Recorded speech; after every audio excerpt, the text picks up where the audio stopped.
You want to make your own mock draft? Forget that other mock draft simulator. They make you pay to trade. What kind of ridiculousness is that? That's some BS. You know what? You have to pay to mock. Yeah.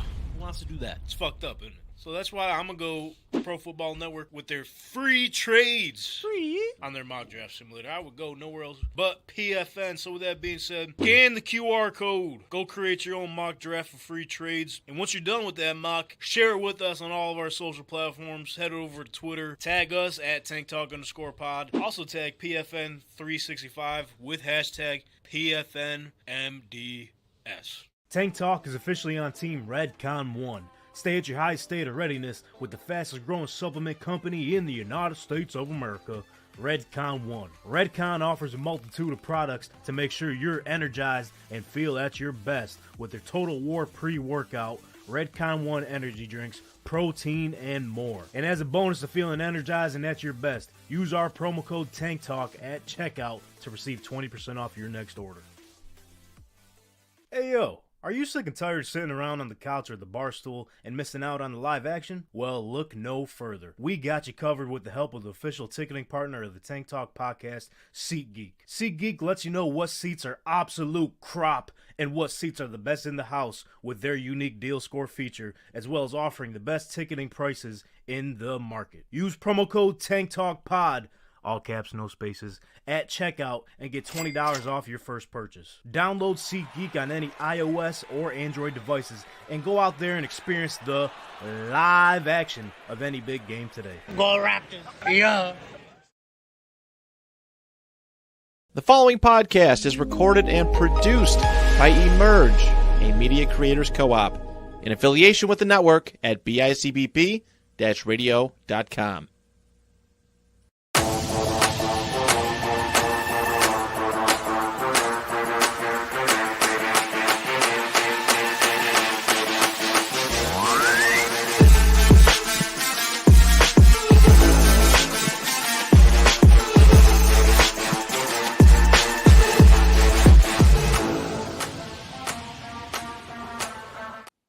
Sup, dude, and welcome back to the Tank Talk podcast. This is Tankletier speaking into a microphone here out of Emerging Media Creators Co-op.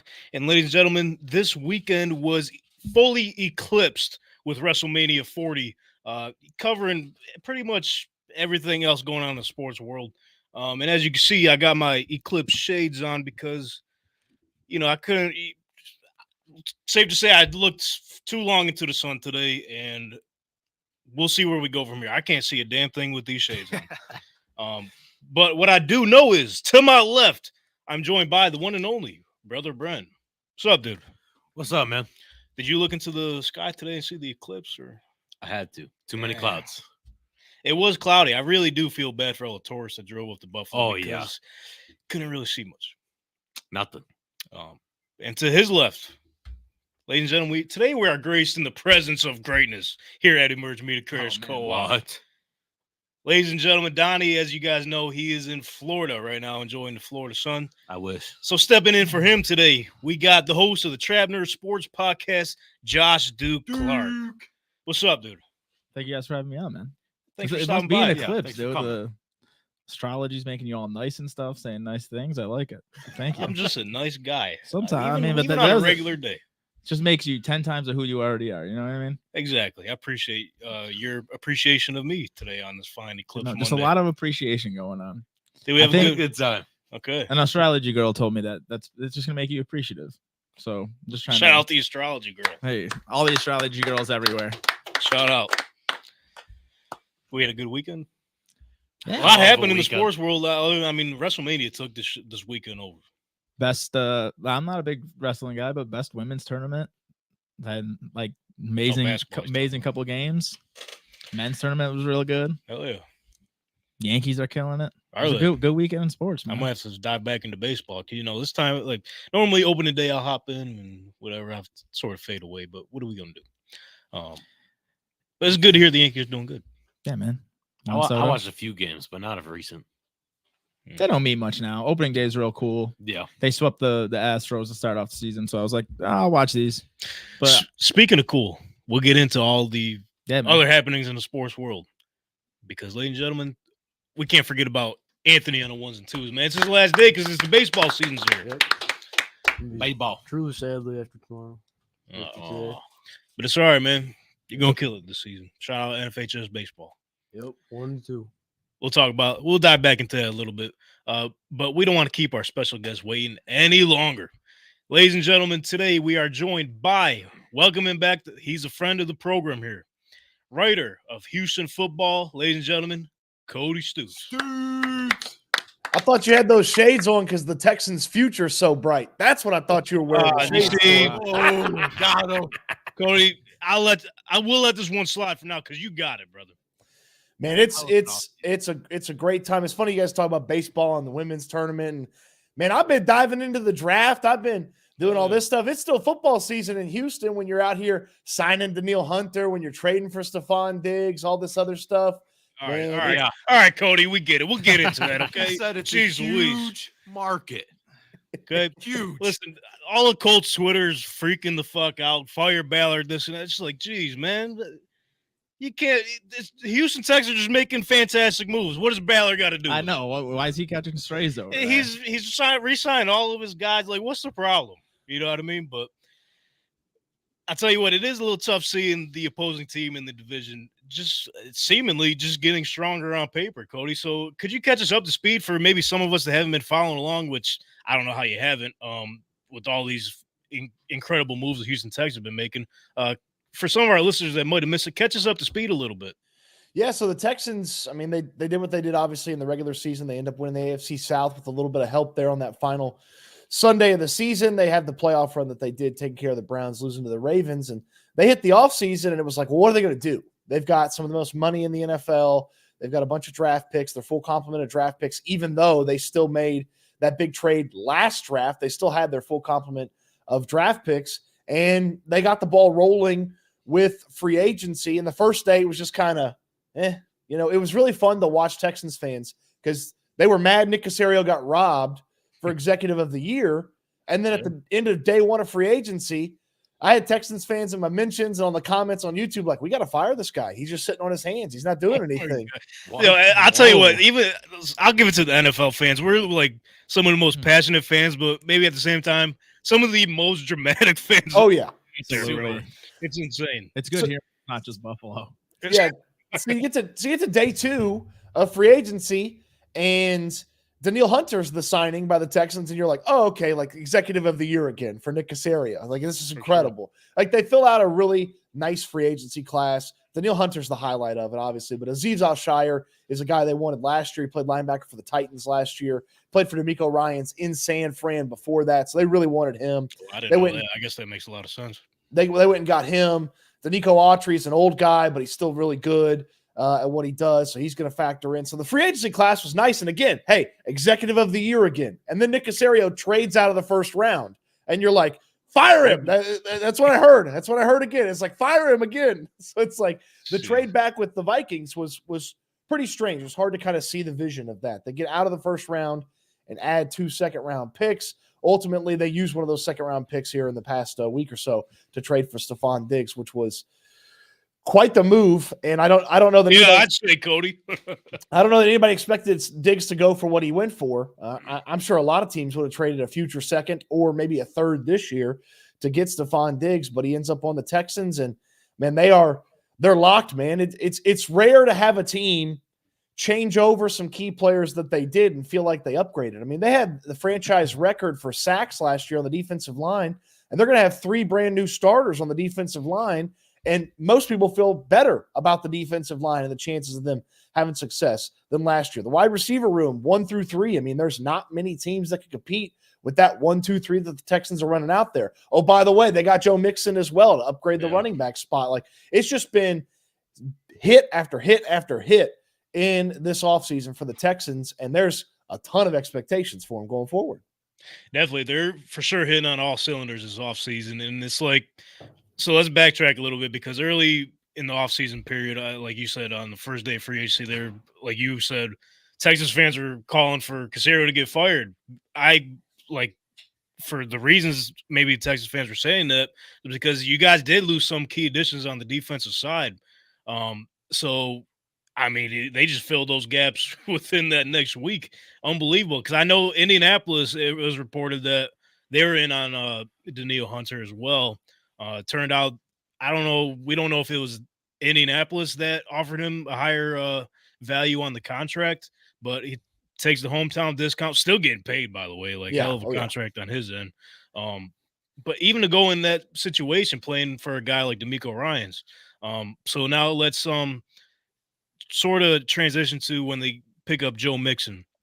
What is your thoughts on that move? And we'll get into Stefon Diggs trade in a little bit, but I think the Joe Mixon signing is getting overseen right now with all the other moves they've been making, like you said, and like you literally just said, oh, by the way, they also signed Joe Mixon, Devin Singletary out the door. So what do you think the plan for him is going forward? Because I mean, obviously, Dameon Pierce is in that running back room as well. Yeah, part of the fans being upset with Caserio on day one of free agency was Texans needed a running back. They chased a bunch of these guys and they didn't get any of them. Saquon Barkley went to the Eagles. DeAndre Swift went to the Bears. Guys started to tick off the board, and the path to upgrading the running back spot, it started to get a little murky, and it started to kind of worry about what was going to happen with the running back spot. And the next morning they trade a late round pick for Joe Mixon, and he shows up coming off of a 1,000-yard rushing season with 9 touchdowns. He's absolutely the type of guy that can get you 1,500 scrimmage yards every year. And I started to think about what teams has Joe Mixon played on? What level of success has he had? And look, there's a little bit of luck involved in this, but if this Texans offensive line is healthy, everybody plays where they're supposed to play, that's a much better offensive line than what Joe Mixon has played behind in his time in Cincinnati.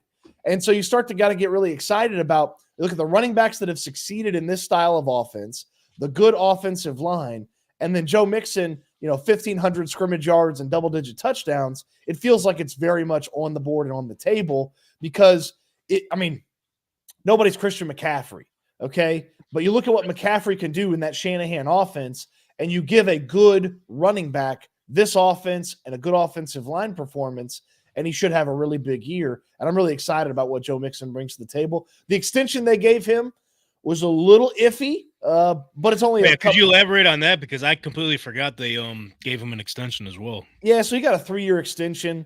It's $13 million guaranteed in the contract. I mean, it's obviously 4 more if he plays out the deal. I think really, honestly, it just turns Mixon's commitment from a 1-year deal. He was set to be an expiring contract. Turns it in from basically a 1-year deal to a 2-year deal is the way I look at it. So the guaranteed money for running backs is what you care about. So just $13 million guaranteed added to the situation. Mixon's got an opportunity to play here for this year, and I would think next year. And then after that, hopefully there's somebody to, ready to take a spot. And if not, you got him under contract. You can go with him for yet another year. But the extension, the cap nerds and the salary cap nerds didn't like that. But I certainly understand why they would do that too. Did you like that, Josh? Salary cap nerd? I wouldn't say I'm a salary cap nerd because it still confuses the hell out of me. But I mean, that's where the Diggs thing comes in. That's where the salary cap really got me. That's irked my nerves. But giving Joe Mixon $13 million, that's around what Saquon got, and it's a little rich for my blood. But you can do that when you have a quarterback on a rookie contract. Yeah. Absolutely. So flipping on the other side of the spectrum, though, as you mentioned, as you elaborated on the Joe Mixon extension, seems like the Texans did almost the opposite with Stefon Diggs' contract. So the big blockbuster trade that a lot of us, I can safely say, did not see coming. Texans ship out, what was it? I got it pulled up right here. The 2025 second-round pick from the Minnesota Vikings, which literally they just got a couple weeks ago, trading out of the first round to Buffalo, acquiring Stefon Diggs, 2024 6th-round pick, 2025 5th-round pick, and what a move. Yeah.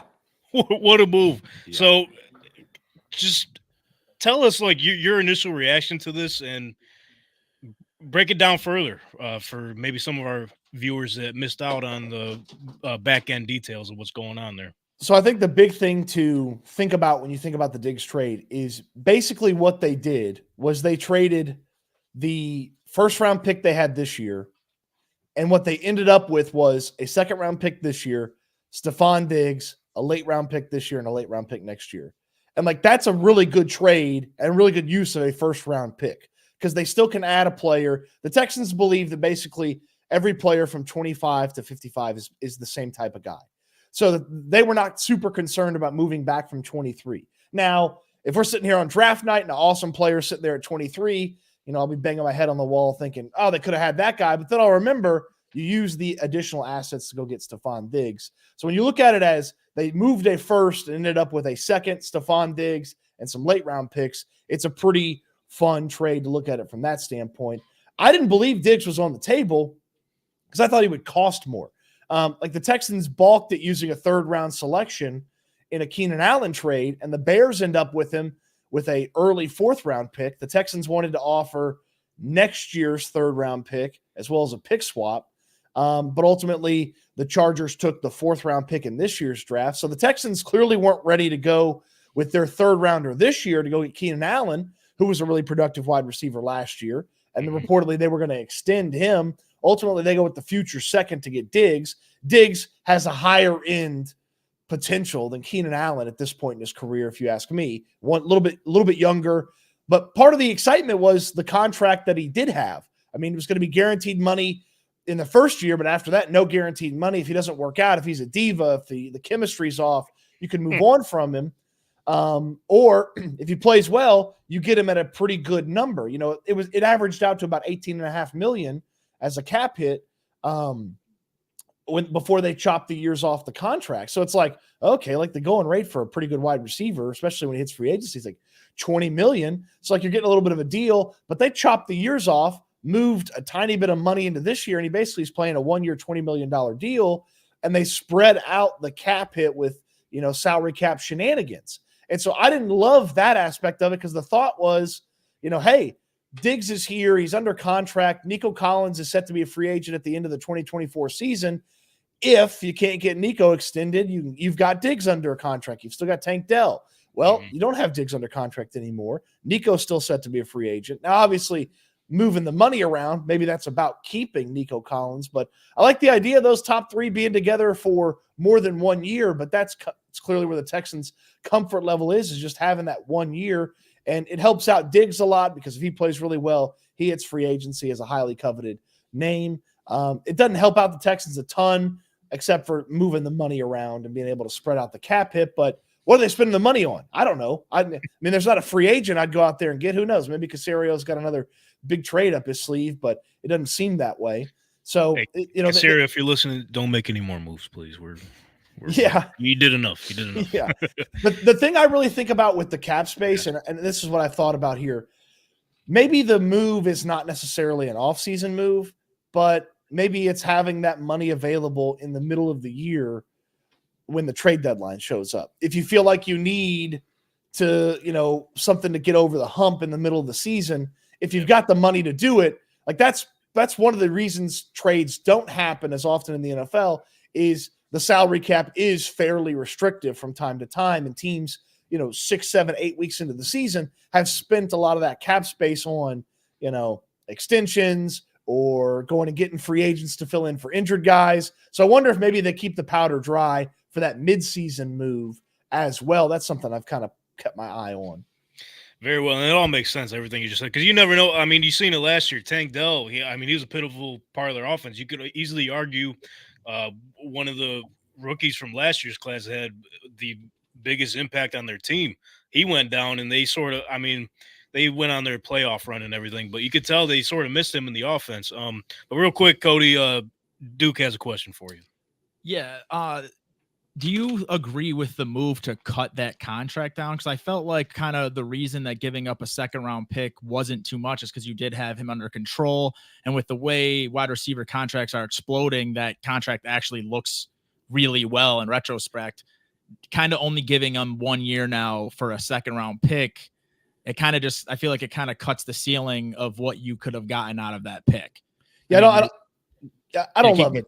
I don't love it. I just don't see how it drastically helps the Texans. Like it was a move that drastically benefited Stefon Diggs more than it benefited the Texans. Because if he balls out, he's either got the Texans over a barrel for a contract extension, or he hits free agency as a highly coveted guy. So I don't see how it helps the Texans a lot. And it did hurt my potential enjoyment of the trade and potential outcome of the trade. But at the same time, if he plays really well for an entire season, you're not going to be worried too much about, okay, well, I wish he had him one more year. Like, you're going to have probably a pretty good result for the season on the books. But yeah, I would have liked to have seen, could they have made it a 2-year commitment instead of a 1-year commitment? I know the likelihood of him playing those 3 remaining years was really low, but could they have turned this into a 2-year commitment instead of a 1-year commitment? That's kind of how I look at it. Yeah, second round pick for a 1-year rental is just a little questionable to me. Second round pick that's going to be probably in the top 50 as well. Yeah, like it's not like the Vikings are going to go on some big run next year. Like they're sort of in that like retool that they're in. So it's like that's going to be a top 50 pick that you're trading away for 1 year of Stefon Diggs. Well, it better be one hell of a year. That's what I'm saying, man. And it's like we truly won't know how great of a trade this would be until we see the results on the field and what we get at the end of the season. But with that being said, as we're looking into the future here, what are we thinking for the Houston Texans in this upcoming draft, Cody? Are you hearing any rumblings over there? Or who are we looking at in this draft? It's really fascinating because at the combine, they met with all the top cornerbacks, most of the top wide receivers, and I'm starting to think, okay, like I can kind of see how the board's coming together. Well, the top cornerbacks are going to be off the board by the time the Texans pick at 42. They move back from 23 to 42. Texans are off the board. I mean, the top corners are off the board by the time 42 rolls around. Same with the top wide receivers. I mean, you could see it's not out of the question that 7 or 8 wide receivers go in the top 41 picks. I mean, we know for sure 3 of them are going in the first with, Odunze, Neighbors, and Marvin Harrison Jr. Add Brian Thomas to the equation. Adonai Mitchell's a guy that could probably go in the first round as well. You're already at 5 right there. It's like 7 or 8 guys could definitely come off the board, but they talked to some other guys at the wide receiver spot. Now, wide receiver, I wouldn't prioritize it, but I wouldn't ignore it. I mean, as I mentioned, you got 3 of your top 4 wide receivers. Collins and Diggs are set to be free agents at the end of the year. Noah Brown set to be a free agent at the end of the year as well. So if you wanted to plan for maybe, say, 2 of those guys leaving, then drafting a wide receiver would make a lot of sense. Defensive tackle, something that the Texans need to think about. They've got guys at defensive tackle, but they don't have any sort of like, oh, for sure, this is the starter and this is the other guy. Like, they don't have that at defensive tackle. The cool part about what they've done this offseason is they're not shoehorned into any certain position. So if they like a wide receiver, they could take a wide receiver at 42, or they could take a wide receiver with their second selection in the second round. They have not backed themselves into a corner, but I'd prioritize defensive tackle, wide receiver, and then a defensive back, maybe a safety or a corner, whichever one they feel most comfortable with. And they've got 5 picks in the top 127. So, I mean, they're going to add some really solid players. It seems hard to see how they add a starter with any of those picks. But if you add a bunch of 2 deep contributors and add into the depth of this team and trust those guys, come, September when the season gets started, that should be a pretty nice draft class for this team. And look, some of the spots they need guys are spots that guys get hurt a lot. I mean, they do not have the healthiest safety or cornerback room. So I'd try to add a name at both corner and safety if I was the Texans. Yeah, the more the merrier for sure. We've seen it, especially last season, even positions of like the most important positions out there. Guys are just going down left and right, man. So I think it's important to have depth in those key positions. But it's like, let's think real quick. Fast forward to April 25th, 26th, right? We're in the Houston Texans war room, and Cody Stoots is sitting in there. And the board is all yours. He said, Nick Caserio says, Cody, build our future here. Who's your guy that you're taking in that second round? Oh, man. That's like trying to pick my favorite kid. I don't have kids, but, I imagine if you had multiple, it'd be hard to pick the favorite one. But, like, this is the deepest wide receiver class I think I can ever remember. I like in some way, shape, or form like 17 wide receivers. Like there's something for everybody when it comes to the wide receiver situation. So I've been, even after the Diggs addition, but certainly after the contract change, I've still been on wide receiver for this team. Just get a guy that can be a weapon for you and maybe hopefully has the skill set that some of these guys that are already the roster don't have. So Ricky Purcell's my guy. And first shout out it from Florida, the wide receiver. It used to be Roman Wilson, but as I call him, Pretty Ricky can do a lot on special teams right away. And when you start to think about the top 4 spots at wide receiver being occupied initially by Diggs and Nico Collins and Tank Dell and Noah Brown, it's like, how can my guy contribute if I spend a second round pick on him? Then I need a special teams contributor. Well, he can contribute on special teams right away. And then, especially with the new kickoff format, too. Yes. He could be a pivotal part of that. Yes. And okay, do I want to put Tank Dell back there, who I know has to start for me at wide receiver? Or do I want to put a guy that is equally as exciting with the ball in his hands, hopefully, as Purcell? So that's my thought process. Plus, it doesn't always show up on the film, but he's got top end speed, and not everybody on the Texans. I mean, nobody on the Texans has that take the top off speed. So you can do some fun things with him from that standpoint. So that'd be my guy, is Ricky Purcell. Again, it used to be Roman Wilson. It used to be Ladd McConkey. Ladd McConkey's a freak. He's you hear that, Josh? Ladd McConkey. You hear that, Josh? So before we hopped on the show, we were trying to think, because obviously these two guys are the biggest Buffalo Bills fans you would ever meet around this town here.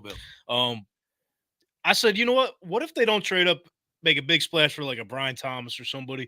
What if they stick right where they're at and get Ladd McConkey, man? I don't think it's a bad move. So explain to, like, why do you think Ladd McConkey could potentially be that guy, man? So McConkey only works for certain teams, and I don't think Buffalo would be that type of team. Damn. So man. Here's I didn't even text this guy before the show, man. Here's what's awesome. Here's what's awesome about McConkey. He can do everything at the wide receiver spot. He can run every route. He can get deep if you need him to get deep. I know people are going to see a short white guy and think he's only a slot player. He's not. He played outside more than he did inside at Georgia. He can run every route. He's a technician. He can get open. But McConkey's a not physically large player. And I'm not talking about his height and his weight and his size. I'm talking about his length from that standpoint. So you got to put the ball on him. You got to have an accuracy specialist, because he's not going to go make an amazing catch for you. He's not going to go out there and like rip one out of the air. Like, you got to put it on him. I want a guy that's got a little bit of wow factor to him if I'm Buffalo, and I want a guy probably that's a little bit more outside heavy and can win against every type of defender outside. So like you mentioned the Brian Thomas trade up. If he goes earlier than expected, or they can't get that deal done, I would think about Adonai Mitchell for them from Texas. I mean, he's a guy that he has a chance to end up as probably the second best wide receiver in this class. Like the potential outcomes for him are incredible.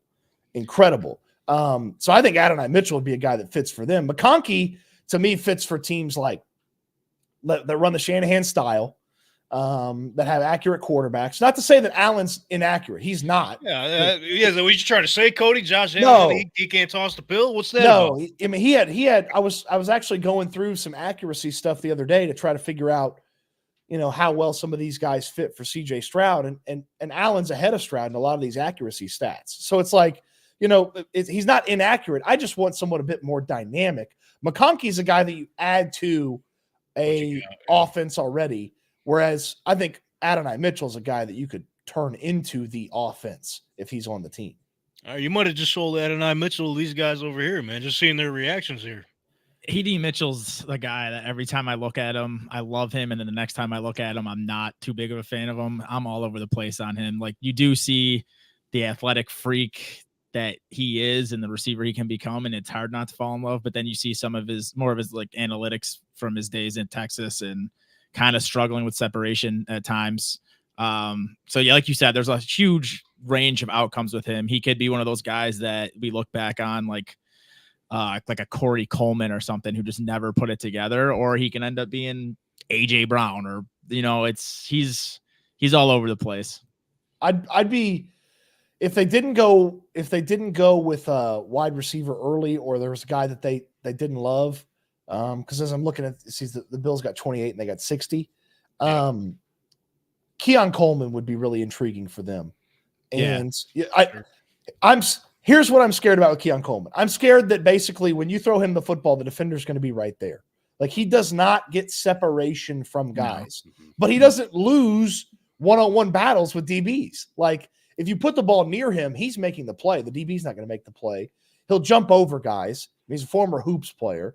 And so it's like, he's a really intriguing guy that's like, okay, like, can I line him up in the slot in the red zone, run a slot fade with him, and can my quarterback get him the ball? Yes. I mean, it feels like more than most any wide receiver in this class, you could say, yes, Keon Coleman's going to catch that football if I throw it to him in the red zone. And then he can make some plays down the sideline as well, because he wins those, contested plays. Like, I like Coleman. Troy Franklin from Oregon's a plug-and-play guy. 28's probably early for him. If he's there at 60, that'd be a miracle for the Bills. But yeah, I mean, there's a lot of. I mean, Ricky Purcell's a guy that would fit too. Great at 60. Pretty Ricky. Yeah, Pretty Ricky. But or White Boy Rick, which was a movie for a while. Oh, I like that one more. What's the lad's nickname? Just. I mean, Lad's such a cool name. He's just got Lad. Yeah. To be honest with you, you just gotta. Yeah. You can't change nothing about that. No. Yeah. Yeah. So even Keon Coleman said himself, I think, what was it, early on in the combine, like interviews, whatever. Josh Allen needs someone to go throw the ball up and go get it. I'm that guy. Maybe that's a good fit for them. At this point, I know it's good. I'm setting myself up for disappointment, but I'm all in. I'm all in on that's Brian such Thomas. A Bills thing to do. Listen, you just traded Diggs. We have no one who even resembles a wide receiver one on the team. You're talking about you have your star quarterback in the prime of his career. I don't want to settle for anyone, man. You got that second round pick. Use it. Like, I would rather have one elite guy than have two okay guys. I think that's where Buffalo is. Brian Thomas can do a lot of these things we're saying that these guys can do. He can do a lot of those things at the level they do or better. I mean, I want an explosive guy for Josh Allen. I want someone who can also run a pretty good route tree for how explosive he is. He's big, he's fast, efficient with his footwork. That's who I want, man. If we don't trade up to get a guy, I'm going to be a little upset. It sounds like to me, Stefon Diggs. He's bigger. He's bigger and faster, though. He's He's bigger and faster, man. Yeah, Thomas is a freak. I could see him going Sure. I could see, if the Jets hadn't if the Jets hadn't signed Mike Williams, I could have seen him going as high as 10. But he's a guy that I think Vegas will have a hard time saying no to. New Orleans will have a hard time saying no to. He's perfect for Indy at 15. I know, obviously our secondary room is sort of thin, just they're hoping that they hit on some of the rookies they drafted last year and some of those young guys. So obviously they probably should go corner, but if Brian Thomas Jr. is there, just why not? You know what I mean? It's just another weapon for Anthony Richardson. Boost his confidence up, give him a guy, athletic freak like Brian Thomas Jr. I just don't see them going wrong if they go that route. If you're the Bills and you really want him, if he gets past Indy, you may have to get to 16. You may have to get to the Seattle Seahawks. Not that the Seahawks would take him, but Thomas could absolutely come off the board to Jacksonville at 17. I don't think it's out of the question that Cincinnati would draft him at 18. I would even say the Steelers maybe. I know ordinarily they don't make those splash offensive draft picks in the first round. They typically go for the big guys, but their wide receiver room is sort of thin too. Why not add a guy like Brian Thomas Jr. to that room? Yeah. I think Miami even could, man. I mean, I know they have a great receiver room, but Tyreek Hill's already said that he's retiring at the end of his contract. And you think about putting those three guys together at least for a year or two, and now you're talking about one of the most insane wide receiver rooms ever. Do they have other needs and could go somewhere else? But if they were like, okay, let me have Brian Thomas as my third receiver until Tyreek Hill retires. I wouldn't put that against a guy like Mike McDaniels. Yeah. I mean, there's a lot of teams that like him. And then as soon as the team misses out on him, that's when they start trying to figure out who the next guy is after him. And it's a pick your poison situation. I like Mitchell. I like Adonai Mitchell there behind him. But I truly believe McConkey's going in the first round. I don't know exactly to who, but I truly believe McConkey's going in the first round. And so we could see, 6 wideouts go in the first round, and that's pushing some other good players down the board, which is fine. But if you need a wideout, you might want to get one sooner rather than later. I was gonna say you better go up and go get the guy that you love, man, because there's a chance he's not gonna be there by the time you're up and on the clock. So, all right, thanks for joining us, Cody. Where can we keep up with everything Houston Texans? I know you got everything going on with Houston football. So where can we, tune in to anything else you got Houston Texans football related? Yeah, the Twitter/X account's the best way to find everything. It's at Cody_Stoots. And then Houston football, my site where I do all my writing. You just hit the Google machine, Cody Stoots, Houston football. You'll find it. And then on YouTube, doing a bunch of stuff on YouTube. They put this ugly mug on the internet every day, and it's like still haven't gotten a community violation, so that's good. No community notes at all. yeah. So that's good. But yeah, man, it's just you can find me all over the internet. Just throw the name in the Google machine, spell it right, or get close to the spelling, and you'll find it. So to be honest with you, Cody, I did not notice it. So the last time we had you on, we posted one of our clips from your interview. For some reason, how Siri, she loves changing the, whatever you type up sometimes. Literally typed up Cody Stoots, somehow just slipped under the cracks, Cody Stoops. And so I did not notice it. Luckily, one of your guys tuned in. He must be one of your followers. He tunes into your stuff all the time. He commented, he goes, "How disrespectful, you spelling Cody Stoots' name wrong. You disrespectful. You don't deserve to have him back on." But we appreciate you coming back on, man, especially after that incident. Can I tell you a funny story about my last name? Yeah, let's hear it. So my freshman year of high school, I'm on the wrestling team, and the coach for the wrestling team was a football coach. He just kind of knew a little bit about wrestling, but he's from Oklahoma. And he's like, "What's your name?" I said, "Cody Stoots." And he goes, "Stoops." And I said, No, Stoots. He's like, "All right, well, you're Stoops this year." I was like, "All right, cool. Thanks, coach." Put a lot of pressure on you. Yeah. Well, you know what? Perfect season my freshman year. Okay. Maybe you fucked up by going back to Stoops. Maybe you should have just rolled Stoops. 0-16, perfect season. 0-16. Ah, damn! I was about to say. All right, maybe you made the right decision, Cody. Yeah. So he called me Stoops for the entire year, and then I was like, "All right, well, I got to, He Maybe left. I'm done wrestling. Yeah. Well, no, I stuck with it, but not a ton more success, but I stuck with it. Well, it worked out for the best because you're having a ton of success covering the Houston Texans. Do you have anything I know you go to a lot of the press conferences and a lot of the behind the scenes interviews and everything. So you have anything big planned coming up this year? Maybe some of our Houston Texans listeners would want to tune into here. Yeah, man. So we're gonna have a draft party on the third day of the draft. So third day of the draft here in Houston, we're gonna have a draft party. Info's on the social media accounts. You can find that, and then I'll be live for the first round and the second round and the third round here on YouTube. So I'll be live the entire first round. Me and a buddy of mine who also works here in Houston will do the entire first round and then the entire second and third round as well live on YouTube. So it'll be a fun watch. And I'm the only, let's see here if I can get this right. I'm the only person that covers the Texans that's been to everything this offseason. Was in the Senior Bowl in Mobile, Alabama, was at the scouting combine in Indianapolis, was at the annual meetings, owner meetings in Orlando. I've been to everything. I'm as dialed in as anybody on this team, and it's a blast, man. It's fun, and the great supporters, make it easy to go out there and cover these things and learn a little bit more about this Texans team on the road. Cody Stoots is absolutely locked in. So if you need to follow up on any Houston Texans information, Cody is your guy. I love the draft too. I'm dialed in. I'm dialed in on this draft. So if you like draft stuff, man, you hit me up. I'll always talk draft with you on social media. Let's go, man. We're gonna have to do it maybe around draft time. We'll get you back on and cover some stuff. Maybe a draft recap of maybe how the Houston Texans got worse and the Indianapolis Colts got better. We'll see, man. We'll see. Here's the nightmare pick for the Colts. I'll throw you the name. The Colts get this guy, and I'll be sad.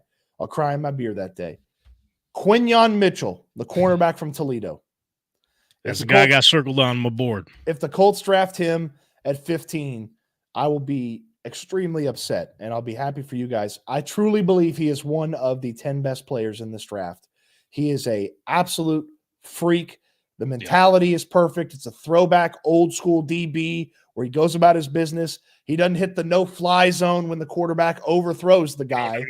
Okay. He Don't do just goes about his business, gets back in the huddle, and locks down the other team's best player. If the Colts get him, It's over. Sorry. it's not over, but it's going to be fun watching him battle Nico Collins and Tank Dell. And we get it, Cody. Jeez, and White Boy Rick and all the things that the Texans got. It'll be fun watching him battle. All right, Cody. Thanks for joining us, man. I'm looking forward to next time. Absolutely, man. Don't make the wait so long next time. I'll try. Cody Stoots, ladies and gentlemen. You guys. All right, ladies and gentlemen, that's Cody Stoots covering Houston Texans. How He's about that? awesome, man. Hey, he's a hell of a guy. Josh, you sad over this Diggs trade, man? Yeah, I mean, they're like All over your face. Yeah, you're just sitting here. He's He's like, glowing "Ah." about the trade and everything, and yeah. it doesn't, in my opinion, doesn't make sense. The one thing I can say is after this year, we were not getting a second round pick.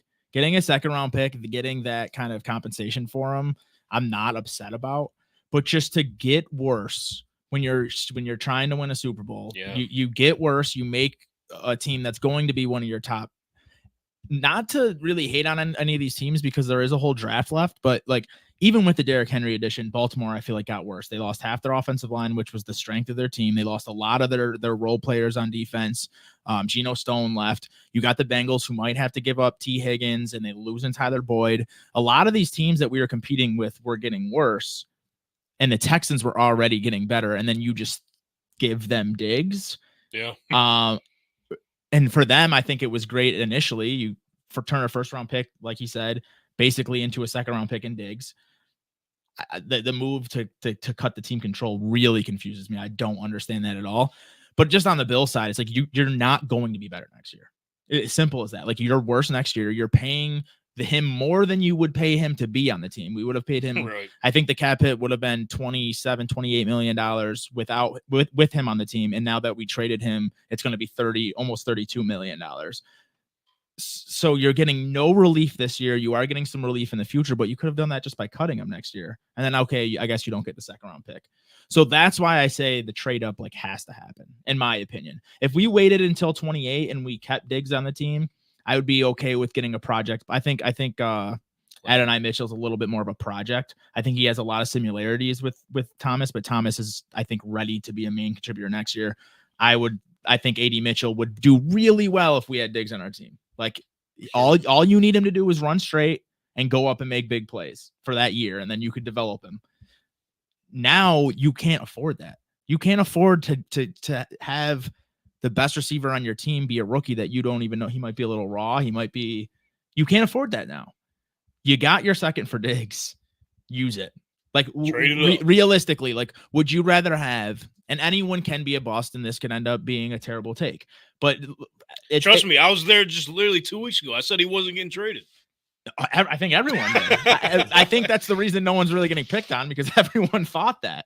Yeah. But in my opinion, as a Bills fan, would you rather have, it's not like you're the Cardinals where you need 100 different things. The more draft capital you get, the better. Yep. Would you rather have Brian Thomas, which is almost consensus the number 4 receiver in a draft where he could have been probably number 1 or 2 in a lot of these drafts if you take away Marvin fucking Neighbors and Adunze, who all 3 can legitimately be generational talents. For him to be like the clear number 1 after those guys, would you rather have that as a Bills fan, or would you rather get AD Mitchell and an okay player in the second round? I mean, sure, you can hit in the second round, but as history shows, you get past the 15th pick in the first round, it's a drastic dip in whether you're going to have a future All-Pro or not. You get into the second round, it's another dip between the first rounders and the second rounders. Just, in my opinion, you traded your guy, take that asset you got from trading your guy, and go get your other guy.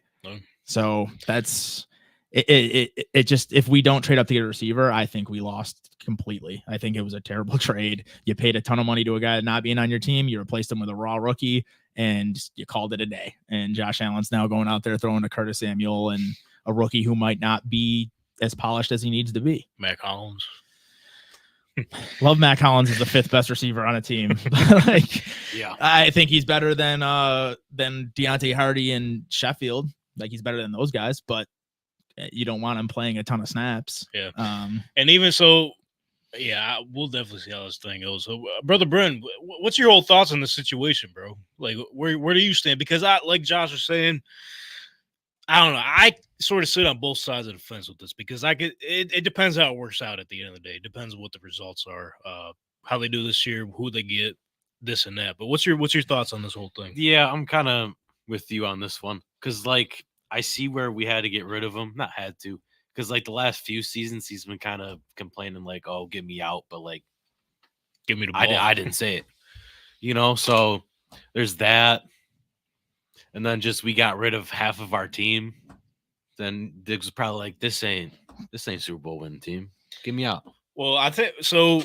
What really sparked it, which I don't know if it's just ironic the way, like the timing of everything, but the night before the trade even happened, which allegedly Brandon Beane said in his press conference has sort of been in the works for a couple weeks, but this might have been just like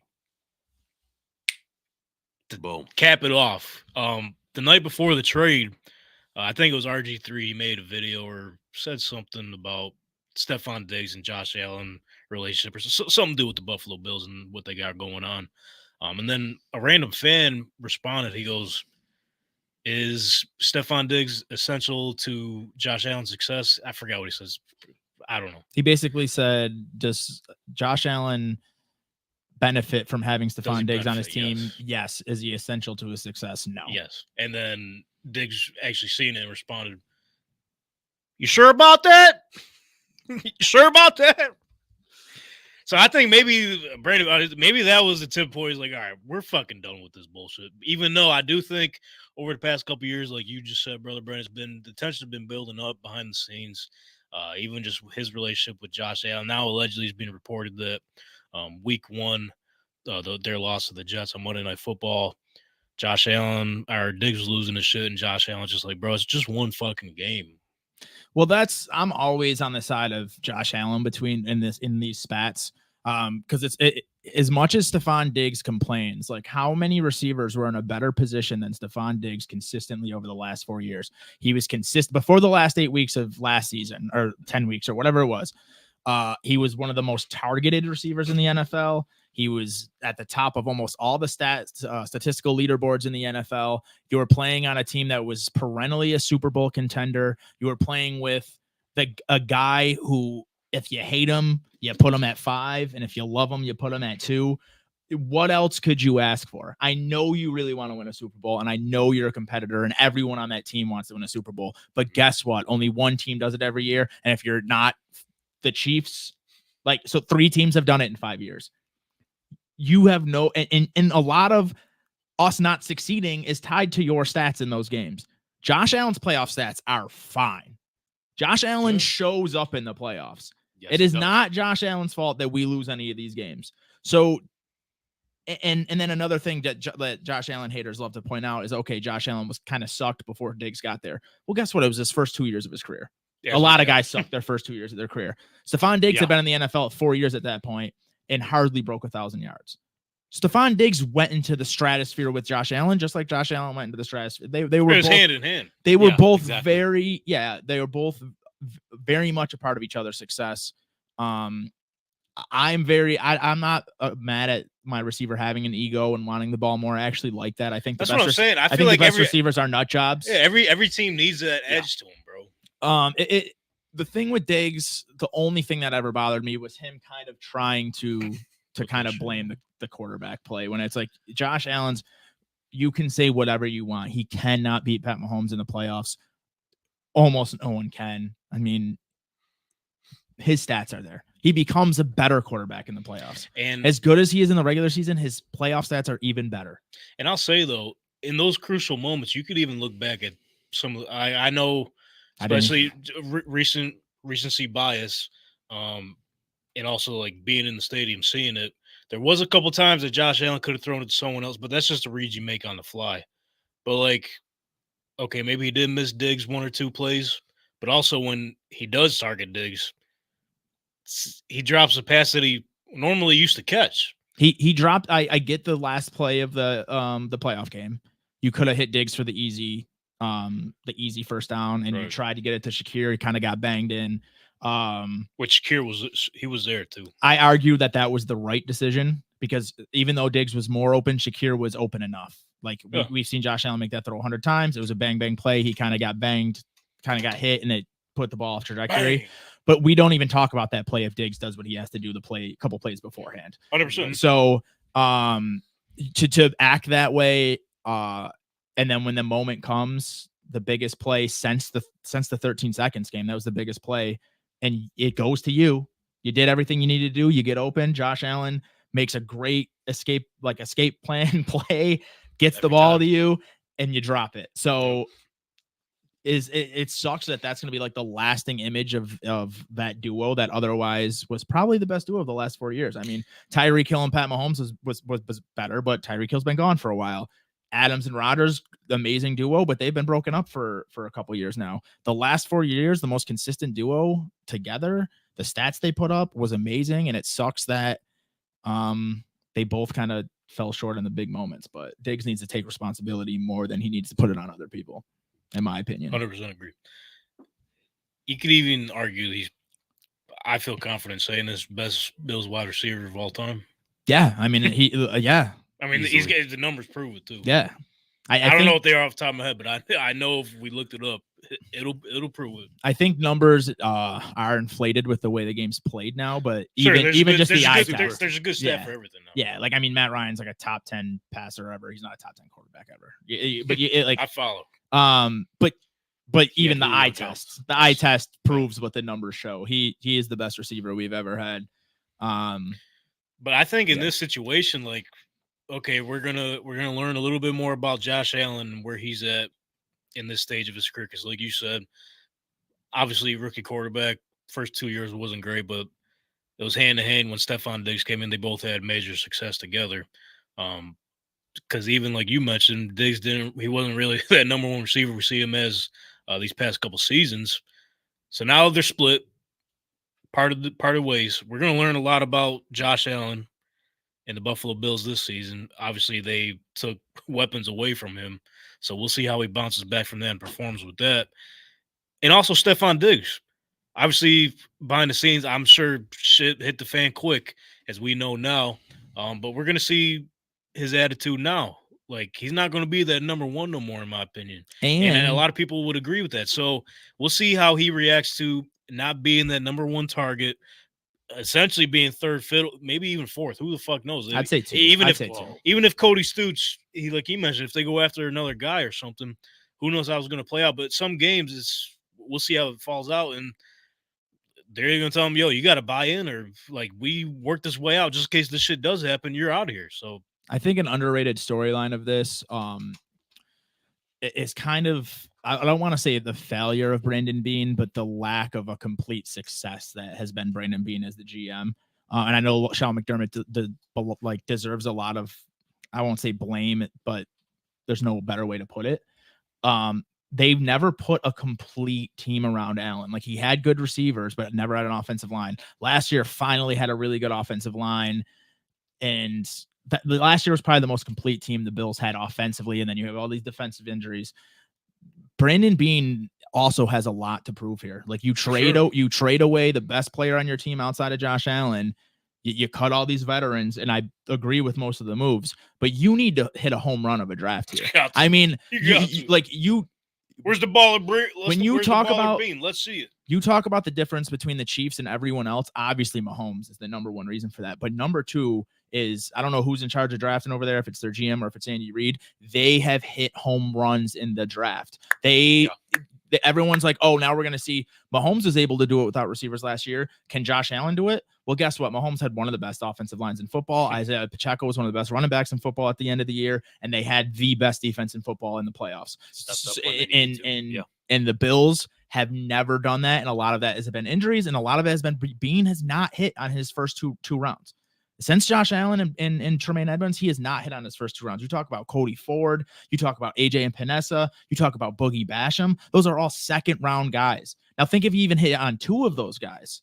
I mean, he needs to be at the A lot of those guys aren't even on. None of them are on the team. Oh, Epenesa's on the Epinesa. team, but Cody Ford's gone. I don't even think he's like a backup somewhere, I believe. I think he was there in Arizona. Yeah, I was gonna say I think he's on the Cardinals. Yeah. If he's not a backup, he probably will be after this draft. And I'm not. It's explosives. in his first round picks. You trade up to get Kyer Elam. I mean, Kincaid obviously I think has a ton of potential. Osiris Torrance was a great pick in the second round. Yeah. So maybe he's trending in the right direction, but he needs to go out there and you got a little bit of cap room now. You got some draft assets. You need to hit. You need to hit a home run in this draft. It's not just about Josh Allen and Diggs. It's about Brandon Bean a lot. And they did really well by Diggs too, by sending him to a team that's going to compete for the Super Bowl. Nico Collins is the perfect complement to him. Fuck him for that. Actually, I mean, for send you, him to yeah. any fucking division. I know They did well by him. Come on, bro. A city away from his brother. Yeah, I'm sure that maybe Hop, played skip, a and a role jump. too. And you know damn well they ain't trading him in fucking Dallas.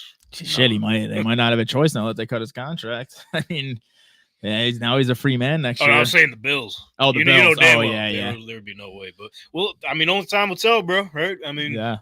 Only time will tell. And that's why I'm so adamant about the trade up. I wasn't when we had Diggs, but now I am. Like, what is a better use of that second? I think it's clear as day now that they put themselves in a situation where they definitely believe they have to someone. make a move. They got to have a set plan in place. Before we move on, brother, do you have any final thoughts on the Diggs traded to the Texans? Yeah, they definitely got to believe in someone in order to be like, yeah, Diggs, actually, we're okay with sending you off. And we're also going to eat $30 million in caps. Yeah. Dead cap. Yeah, Just I get mean, him out. they had to reset. I get it. And the cap this year isn't as important as it is next year. But still, man, It's tough. It's a record breaking dead cap hit. So For receiver, yeah. you got to do a lot to justify that. Speaking of justifying, we still have you for a little bit, Josh. I know you were. Yeah, I mean, I got some time. I'll All let right. you know. I'll give you a little 15-minute. Yeah, pretty much. Yeah, maybe about 30 minutes. All right, well, Have this next segment. We'll be good. We'll be good. let's do right by the people. We made them. All three of us made money for them last week. All right. Do you think you got what it takes in you to maybe contribute to that this week So- and carry it over? or- So part of my bet is the Yankees game, which is right now. we don't got to share it yet. We don't have to share it. No, yet. Okay. we're building up to it. Anticipation. Okay, but the Yankees game is already on, so it's a little bit. Okay. But Well- I'll put it out as my resume for the next time Okay. I'm here, so people they can't take it now. They'll be but- like, damn, this dude, he hits. yeah, man. Speaking of, it is 7-0. Who's winning? The Yankees. Woo! You I had put- him run line. I took him Yankees money line, and I took Nestor Cortez for here. I'll pull it up for Nestor. you. Little Nestor action. Good old Nestor. So Is this your bet? Nestor. So all right, Is this your bet? yeah. All right, hold up. Ladies and gentlemen, let's do right by the people and make them more money by spreading the bread.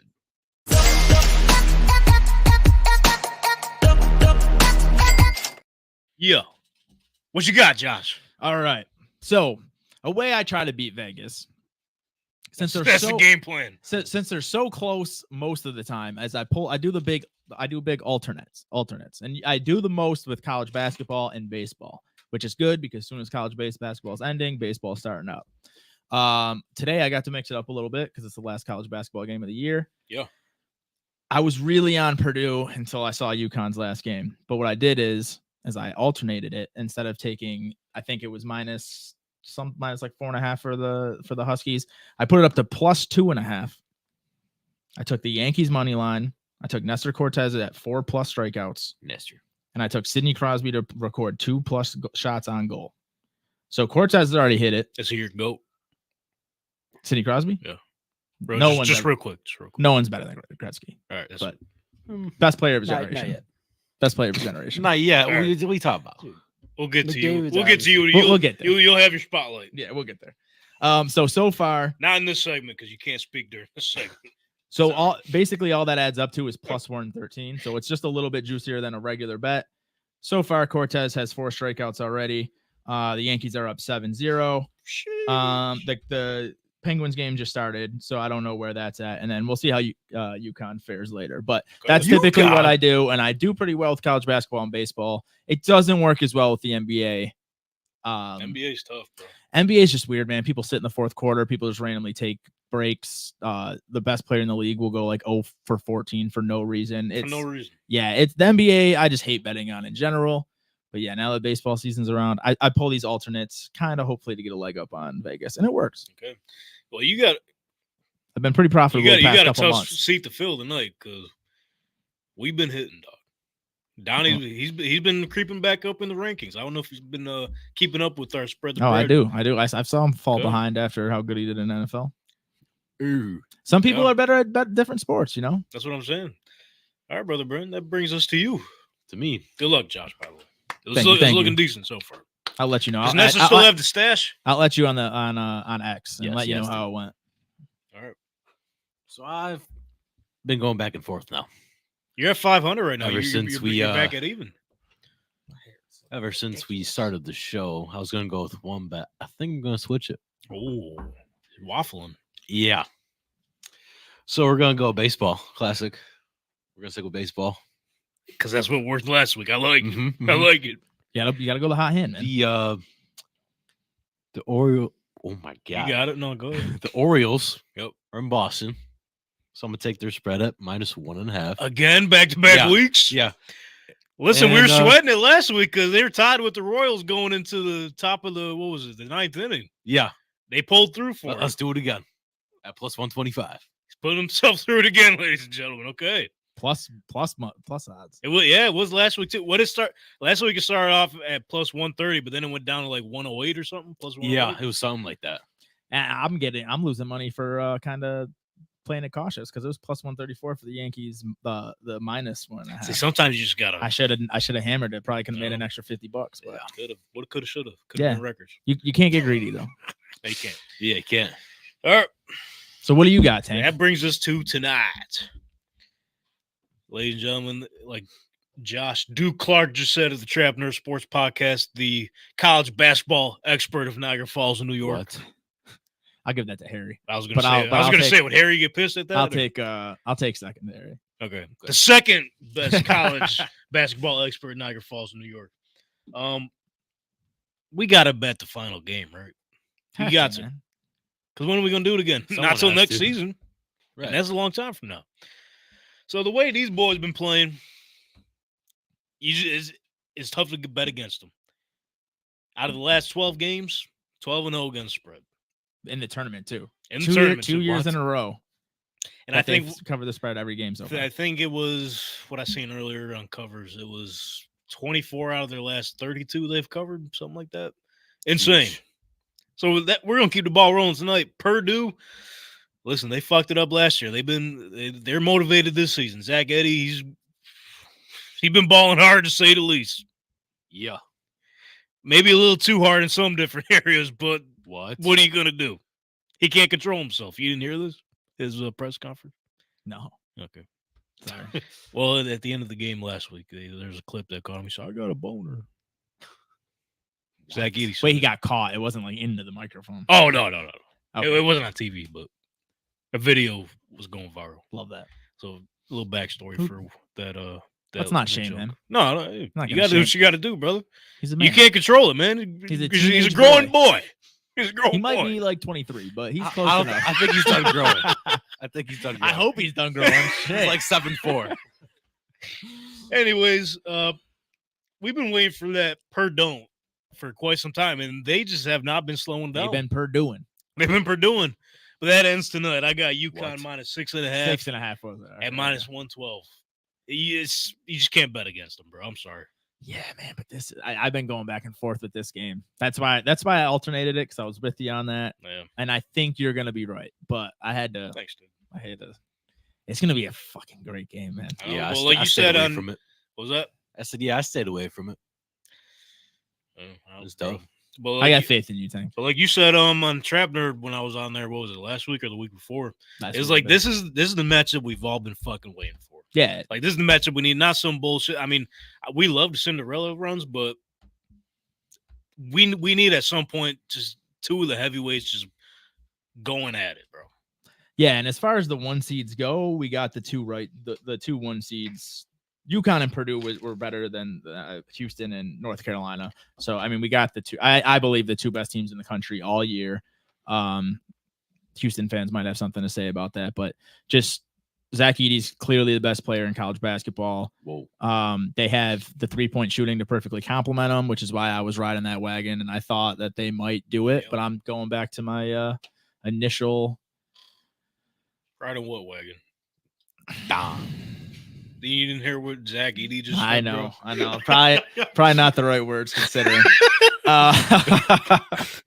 I'm gonna go back welcome to the show, Josh. Initial prediction from the beginning of the year, beginning of the tournament. I think the UConn's just rolling, man. They had, I think, 6 or 7 players score over 10 points last game. They played basketball the right way, man. They moved the ball around. They got 2 great defenders in Newton, and I don't know why I can't think of the other guy's name off the top of my head right now. You're supposed to be that's why you're the second expert. Yeah, Harry's memory, man. That shit. He'll tell you like the 7th best player on the 1992 I've been wanting to bring him on, national bro. champions. I'll get him on here. At some point, we need to do because I think the last big collaboration we had was one of the drafts. We need to just do something just random. Yeah, we'll put it together, man. Maybe at the new building when we got more space. There you go. Yeah.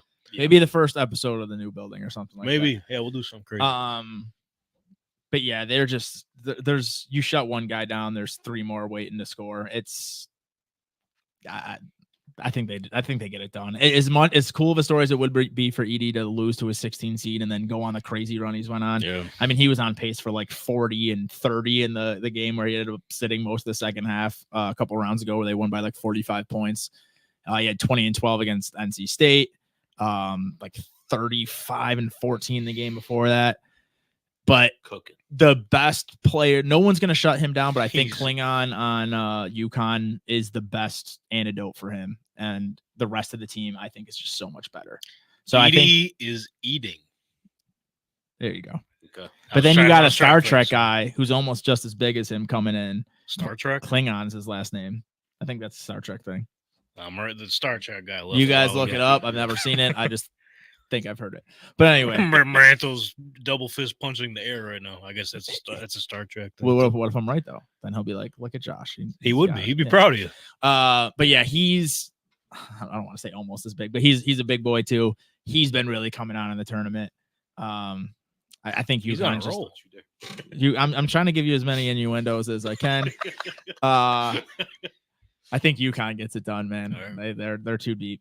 Go Huskies. And that's the last one of the day. That was the last one. That was a great job, dude. You're Great welcome, breakdown. man. You're welcome. All right. Well, Donnie actually had a pick tonight. He sent it in. He sent it in, man. He can't Is let it legal to bet in Florida? Someone could put that man in chains. Yeah. Well, No, I think they got they're it. good now. I think they're working on it. Yeah, I don't know. So. I'm All right, Donnie, I'm you're not good if expert you're on listening, Gavin. Not Gavin Newsom. That's California. What's the guy in Florida? DeSantis. DeSantis. Saints. Not an expert on his Yeah, I think you're policies. I lived there. I know. What's Donnie's Oh, you pick? do live there. It's so he's sticking on the court as well. He's not picking a side, which that was your pick earlier. You were going to be the troll and pick Purdue. Yeah. You flopped it. I super flopped it. Couldn't do it. He got scared. I did. He seen the Huskies. He said, "Damn." I said, damn. But Donnie, you know what? He thinks it's going to be a heavyweight bout tonight. He's got under 144.5 at -115. I don't mind that. He said there's going to be WrestleMania all over again, but basketball version. Holy shit. Going to be heavyweight bout. They just fight at the beginning, like that Rangers Carolina game or whatever it was. A couple Did you see that? That was 5-on-5 crazy. to start the game. Anthony, That was see, awesome. he's a hockey It was guy. Carolina, New York, right? New Jersey. New Jersey. Yeah. New Anthony, Jersey. Yeah, it was doubles, for I know we're not a hockey just show. Jersey colors. I know we're not a hockey show, but for those that may have missed it, what the fuck happened? So the center was just talking shit before the game. They're in like warm-ups or whatever. And then He he just pointed him swore? out before the face-off drop. Yeah. It was one Hold on, bro. This is a monumental moment in Tank Talk podcast history. What? Your last show before you go into the season, you swore. Oh, yeah. Do you not swear? Well, That's the first time I've heard him swear. There you go. He's a growing boy. He said It's senior year, man. shit. all right, but Sophomore. so then I just made that up. I have no idea. What do you say? It's your senior year. Oh, no. You're not supposed to swear as a sophomore, man. You're way too Yeah, much. seriously, what the fuck? All right, my bad. Oh, all right, what happened? Can I tell the fucking story? So he was talking shit, All right, yeah. Then he pointed him out. He was like, "I want you." And then the center and the defenseman, the center of the Rangers, dropped the gloves. And then they started going at it. And one of the wingers like, "All right, I guess we're fighting." And he Yeah. drops the gloves, fights with the Rangers. And then they all just started picking out other people to fight. And they just He said, "You know what? I love that. You're next." No, you're next. Bring that energy back to hockey, man. it was like that one. What game was it back in like the 1900s where they just 1900s. it was just a warm up. That's how they reference like 1999. What the fuck? Like they treat 1999 No, like this it's is actually fucking like a really old- 1920. No, it was like when they had no helmets or whatever. They would all for warm ups. They just skate around and then one collided in the other, They just fought each other. and they fought during warm ups. He's probably talking about 70s or 80s or They something. probably all smoked cigars and then the intermission They together. probably After. were. So if I watch highlights to like this type of music, we playing dun, dun, dun, dun, dun, dun, Yeah. dun, dun. Especially with them Probably. going around the ice. Yeah. Oh shit. Well, no, that was unbelievable. I couldn't believe what I fucking seen. All right, everyone, good luck tonight. Go Orioles. Let's carry the streak going. Quick March Madness bracket challenge update. If we could pull it up, check out what's going on. Final time we're going to be looking at this. So different implications on the line here. I'm gonna have to pull it up on my phone because I can't see No. that damn screen. Fucking That way. game Eclipse fucked me up. I can't see that far. Bro, I'm telling you, I looked into that shit. I fucked up. Does right that away. does that say who I think it is that won? See you. No. It's the man that is, for some reason, just good at everything. Who is So, this? ladies and gentlemen, first place we got Jake Martineau. Who would have fucking guessed that one? Every year, bro, he does this. No matter what he does. Any tournament challenge, fantasy football, real life athletics, anything, bro, he's either winning or he's in the top 3. It doesn't matter what the fuck it is.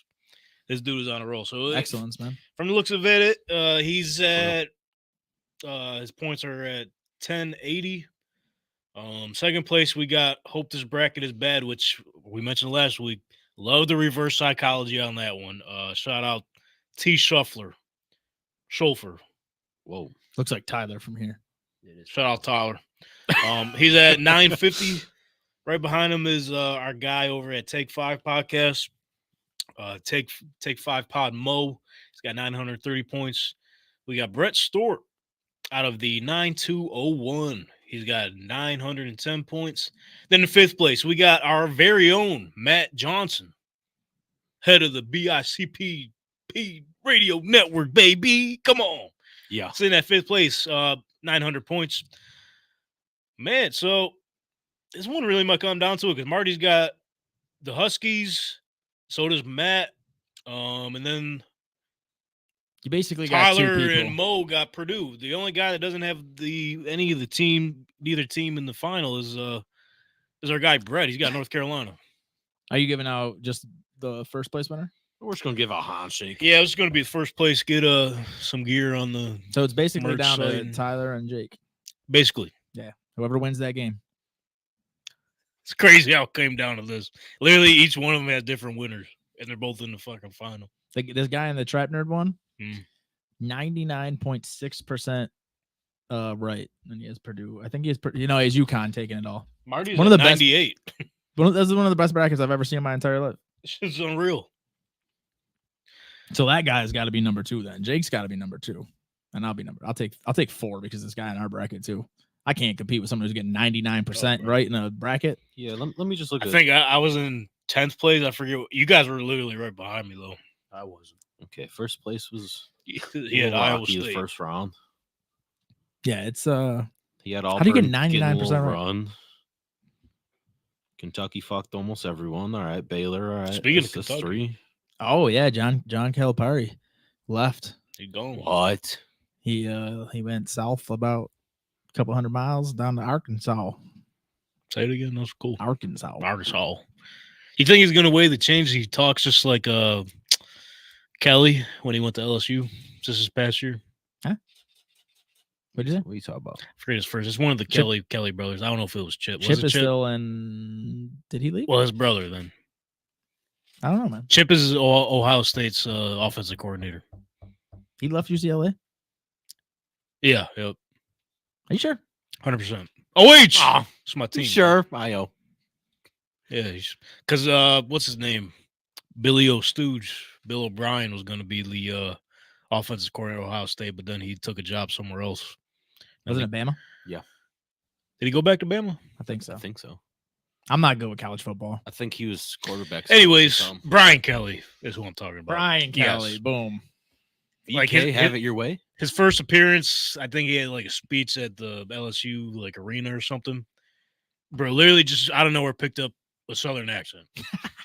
He's just trying to make sure they understand him, man. That shit was fucking hilarious. Like his face got all red and shit. Yeah, that shit was. I would do the same thing. I don't give a piss about nothing. None but the tide. Wait till you see What's what that guy's name? DeBoer, the guy from Washington that went to Alabama. Kalen DeBoer. I would have walked right in. Which yo, I don't give a piss about nothing but the tide. Come here, we play big boy football. That's Blitz, Bama, blitz. Maybe like I think he was at my part-time job at Teacher University the other day. Kid you not? kid from Niagara Falls going to Alabama. Is this your early report? No, Kalen. Oh shit, maybe. 'Cause One of the three. I can't. I don't know why the fuck else he'd be here, but typically, you see, like older guys, like they'll wear their team and shit, like they got all the gear on.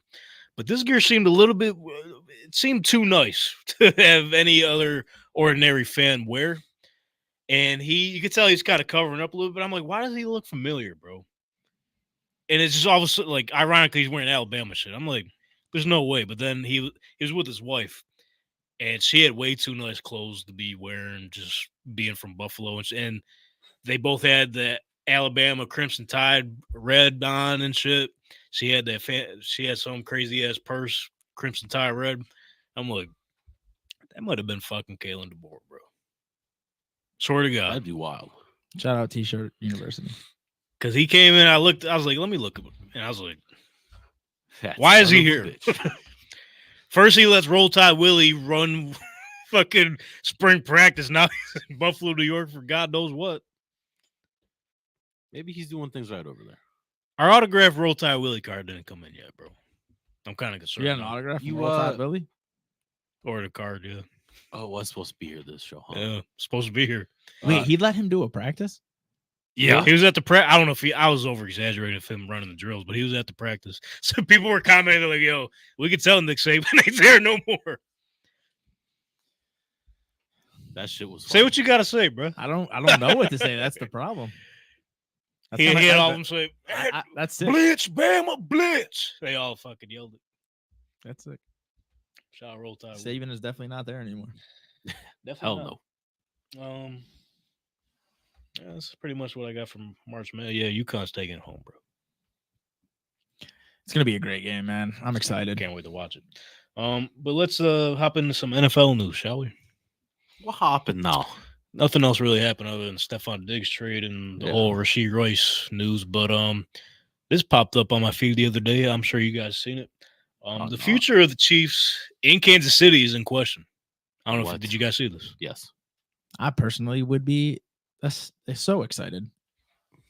Why? You guys want to take our Super Bowls? We'll take your city. Say bye to your whole team, motherfucker. I'm sorry. I don't think it's gonna come to that, but yeah, I saw they voted. They were supposed to. They wanted even more money than the Bills got, I'm pretty sure, or higher percentage for a new baseball stadium, and then to renovate Arrowhead. I think that's the story. And they just want renovations. And Kansas City fans said absolutely not. Yeah, or Kansas City residents, I should say. And good for them. As a Bills fan who is really, really fucking irked about this Bills stadium, good for them. What's your irk about the new stadium? 8,000 less seats, record amount of money from the municipality, ridiculous PSLs to pay for his portion that is already lower than it need to be. I think billionaires being greedy is the most ridiculous thing on the face of the planet. And I think Kansas City is pretty fucking awesome for telling them to fuck off.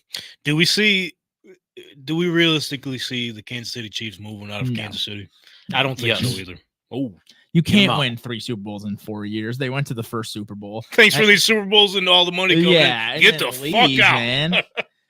I don't know how the Kansas City market is, but when the Bills it was like there was like a real chance of us leaving. It's because one of the smallest markets in the NFL. Yep. Toronto's a huge city, right there. So they kind of had more leverage on us, I feel like, but I don't know. I don't know the whole situation with Kansas City sports, but it's just a renovation, right? I believe so. So yeah, I don't think so. I don't think they're in jeopardy. I don't Maybe the think so. Royals. Realistically, I don't think so either. But The Royals could be. Because that was the I can main thing, I think, was the baseball stadium. Hey, I didn't look any further than that than the headlines, but I just don't see it happening, bro. No. But then the mayor of Dallas, which I is see where that. the Chiefs originated, said bring them to Dallas. We'll have the Chiefs and the Cowboys. Yeah. Bullshit. I mean, You think Jerry Jones gonna let that happen? hell no. Patrick Jerry Mahomes in my Jones city? will assassinate the mayor of Dallas before he allows a second baseball or a second football team there. Absolutely not. That's his city. He said, Yeah. "You guys got to go to Arlington, bro." He said, "You think you run this city?" I'm is Jerry Jerry World. Jones. Well, now that I think about it, I think I'd rather pay Patrick Mahomes than Dak Prescott. They could just trade teams. You imagine? If I was Jerry Brett Jones, Veach, are you on phone? Yeah, I would like to trade my whole team for yours. Yeah. If I was Jerry Jones, I'd be like, "You give me your team, I'll give you my team, and I'll build your stadium for you." Yeah. And then you'll make all that money back on Pat Mahomes Cowboys jerseys, and you might actually. Bro, you imagine that? Holy you could fuck. imagine you could actually win a Super Bowl. Yo, him being from Texas too. Mm-hmm. That should blow up. I wonder how Cody Stoots would feel about that. We should have asked him. Everyone, just forget about the Houston Texans. Dallas has the Chiefs and the Cowboys. No, they would no. Oh, you're saying I'd say for switch oh, rosters, and then Jerry Jones just pays for the building of a new stadium in order to get Mahomes. It's like you probably make your $1 billion back. And somehow, Andy Reid would still find a way to get the Dallas Cowboys roster to the Super Bowl. Yeah. That's how that would go. Here we go. Cheeseburger. Chicken nuggets. Cheeseburger. Oh, I forgot to ask Cody if he knew about sketch. Brother. We fucked up. I don't know. I was going to, but then he started diving into shit. I'm like, oh, I gotta let him cook, bro. He probably he's gotta know sketch, right? He's got to. He's got to. I got a fun segment right now. Love fun segments. I made a list of my top 10 number 1 overall picks from the last 10 years. What y'all think about that? I mean, I didn't make one, but I'm gonna listen. Well, no, the way I set this up was that I made the list, and we're gonna get you guys' judgments for it. okay. And we're talking their careers after being picked. Yeah. Okay. Yeah. Yeah, all right. So we'll start from 10. I'll just run through it real quick, and then I'll open the room for some criticism. At 10, I got Bryce Young. 9, I got Trayvon Walker. 8, I got J-Mo Winston. 7, I got Jadeveon Clowney. 6, I got Baker Mayfield. 5, I got Trevor Lawrence. 4, I got Kyler Murray. 3, I think this one's going to do it for you. I got Jared Goff. 2, Myles Garrett. 1, Joe Burrow. The floor is open. As Sure, you tell hear my me- stomach Wait. rumble. Who did you have at 5? Trevor Lawrence, I think. You have Trevor Lawrence at 5? So you're telling me Kyler Murray's a better quarterback than Trevor Lawrence? Yes. Career-wise, I'll give it to him. I think I would put Trevor Lawrence at 3. I mean, at this point in their career, Jared Goff had to be like. I'm talking like from when they got drafted to now and everything that's happened in between. You're not looking at anything forward. No, just like ranking how. Okay. You know what I mean? I'll accept that. Yeah. I'll accept that. Because Bryce Young was a nightmare. Right. Trayvon Walker going over Aiden Hutchinson is ridiculous. Yeah. I don't really see many issues. Yeah, it's not honestly.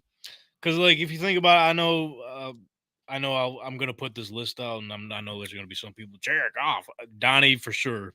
Hayden as Donnie will for sure call this one out. But listen, dude, like I think people forget how good he was with the Rams before shit started hitting the fan. Super Bowl appearance. Super Bowl, yeah. Like, okay, Bill Belichick just out fucking smarted them in every way, shape, and form during that Super Bowl. But leading up to that Super Bowl, Goff was the an Rams MVP were the candidate. fucking team, bro. Yeah, Goff was an MVP Um, candidate that year. And obviously, there's no debate. Joe Burrow, Myles Garrett 1 and 2. Yeah, Yep. Even if you wanted flip to, 'em. you can interchange them. But for the strict fact that Joe Burrow got drafted, I mean, he got hurt that first year, but Super Bowl, they didn't win it. Probably could have won if Aaron Donald was not on that field. I mean, if this might be ridiculous to say, but you can make the argument for Jared Goff at 1 then.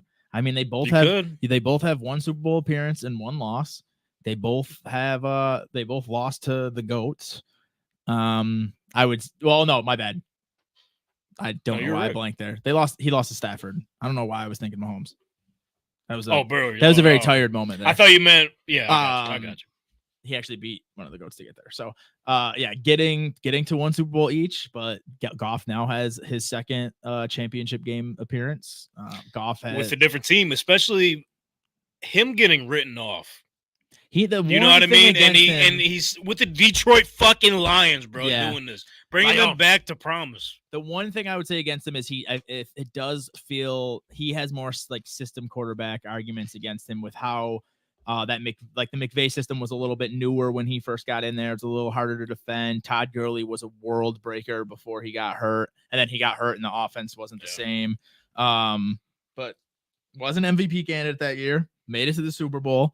Since then has now brought the Lions to their first playoff appearance in however long. I think since Stafford's like 3rd or 4th year there, and then brings them to a championship game.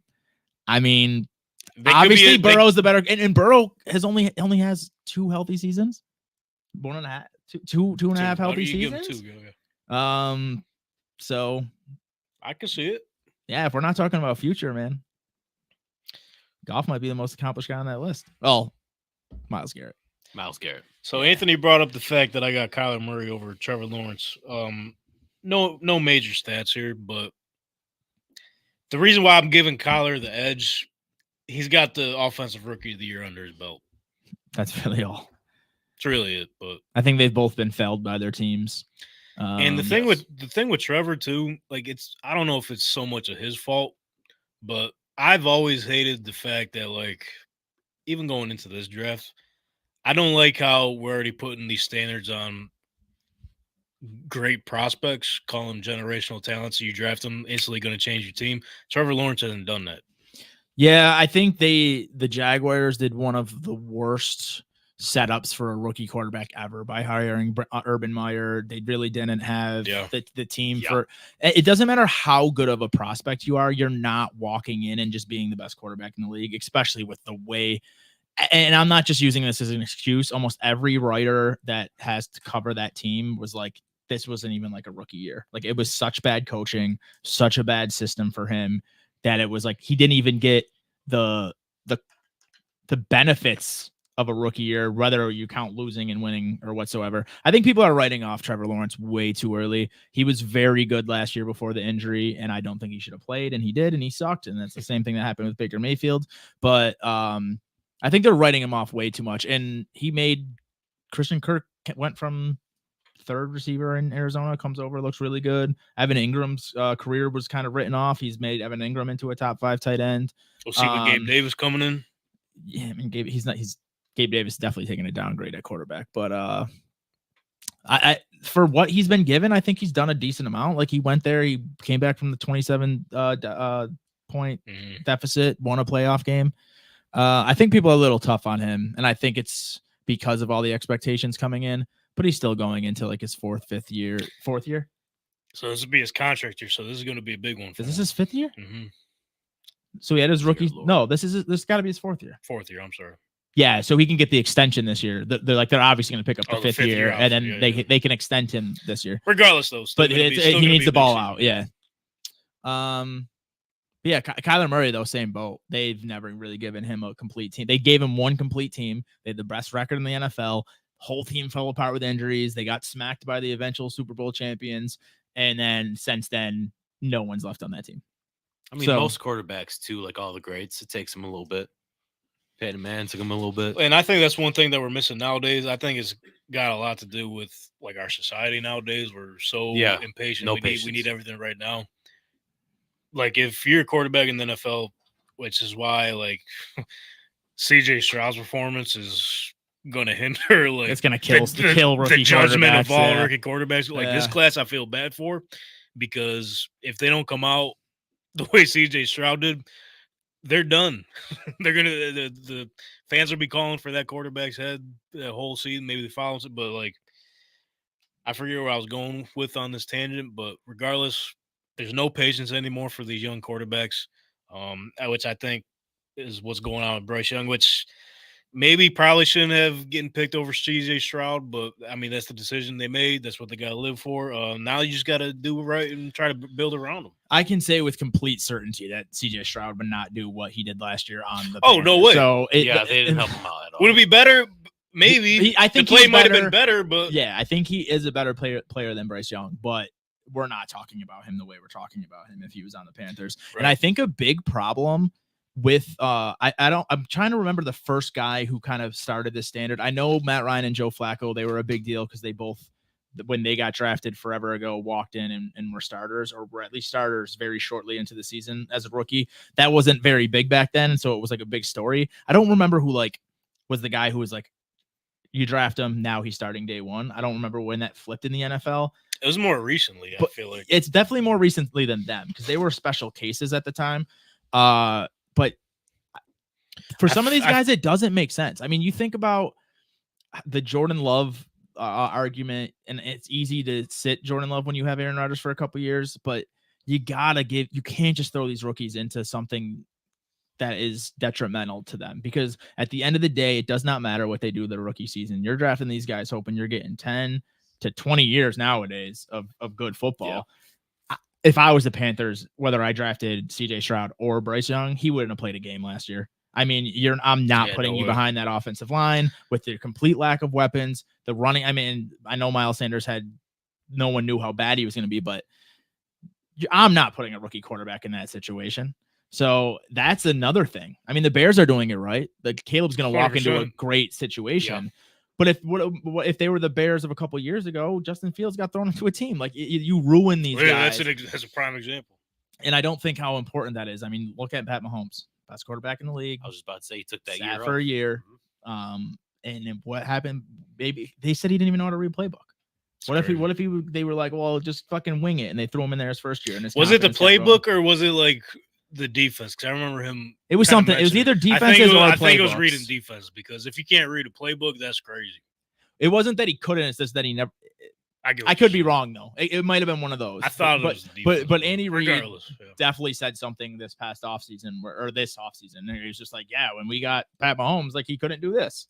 So it is huge. I think we need to stop expecting that from these guys. Like, if the Patriots draft Jane Daniels, Drake May, whoever, do you want him to play a game next year? That's why you got Jacoby Brissett. Yeah, but they might be doing it right. I mean, we'll see when the year comes around. But like, do you want to do that?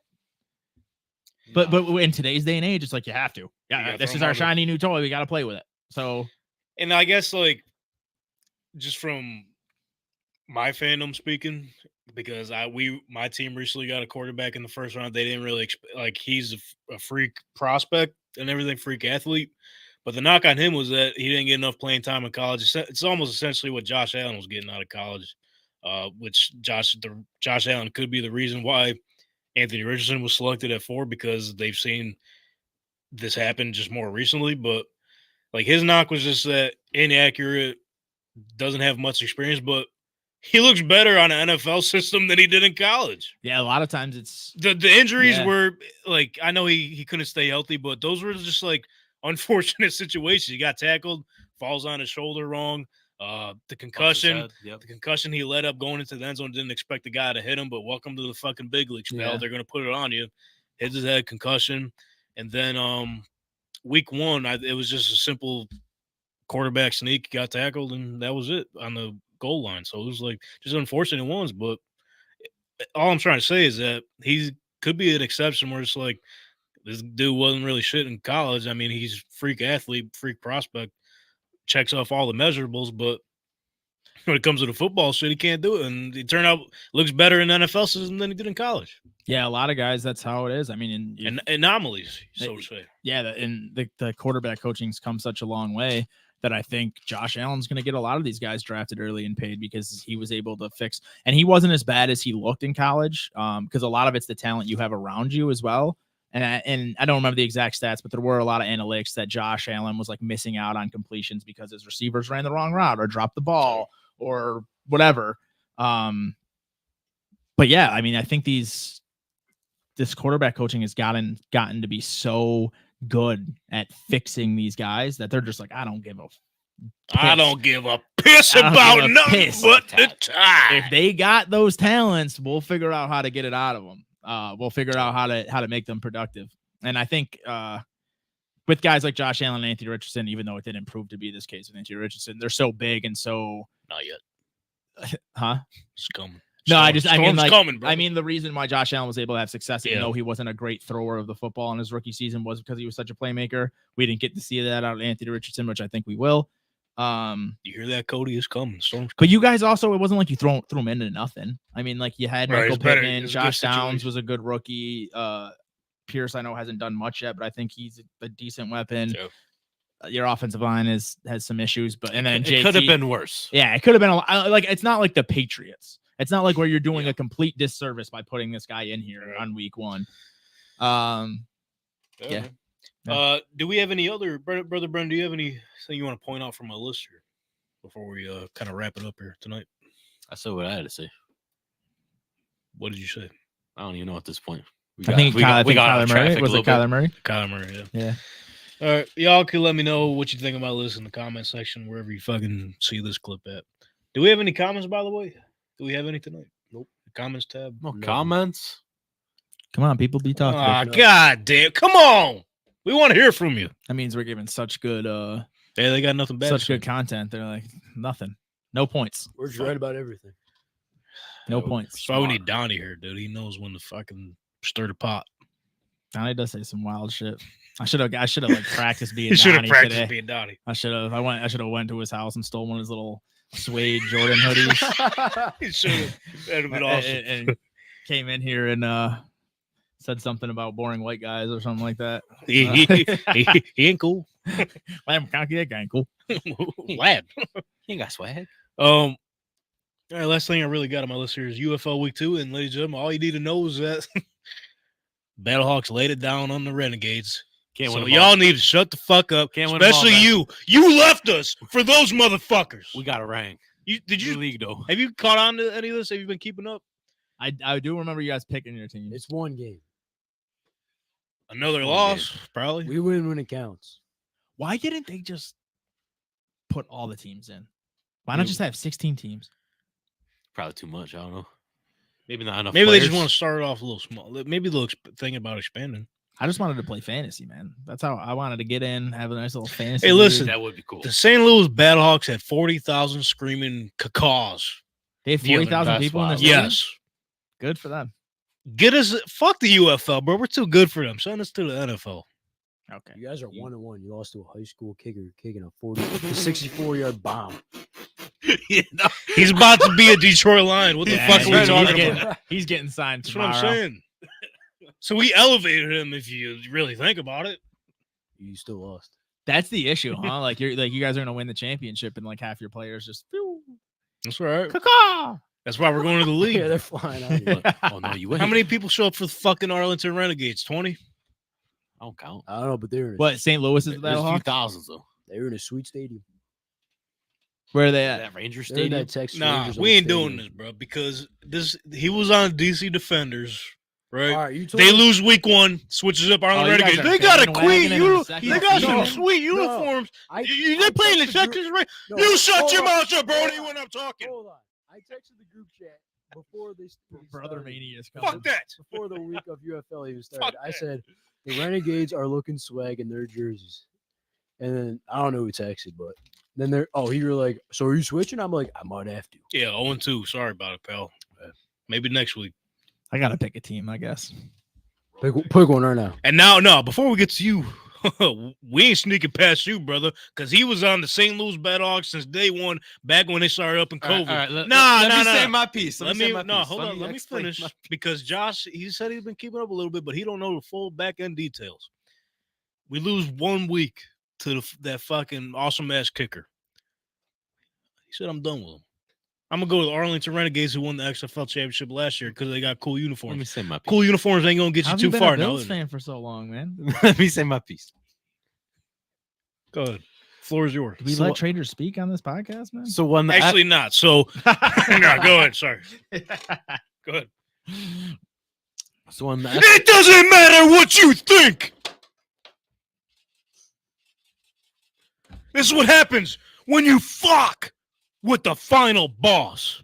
see you ain't got the mono though, so You're I'm gonna right. need you to stay over there. You're right. Continue. So when the XFL started, I picked the team Battlehawks. Okay, cool.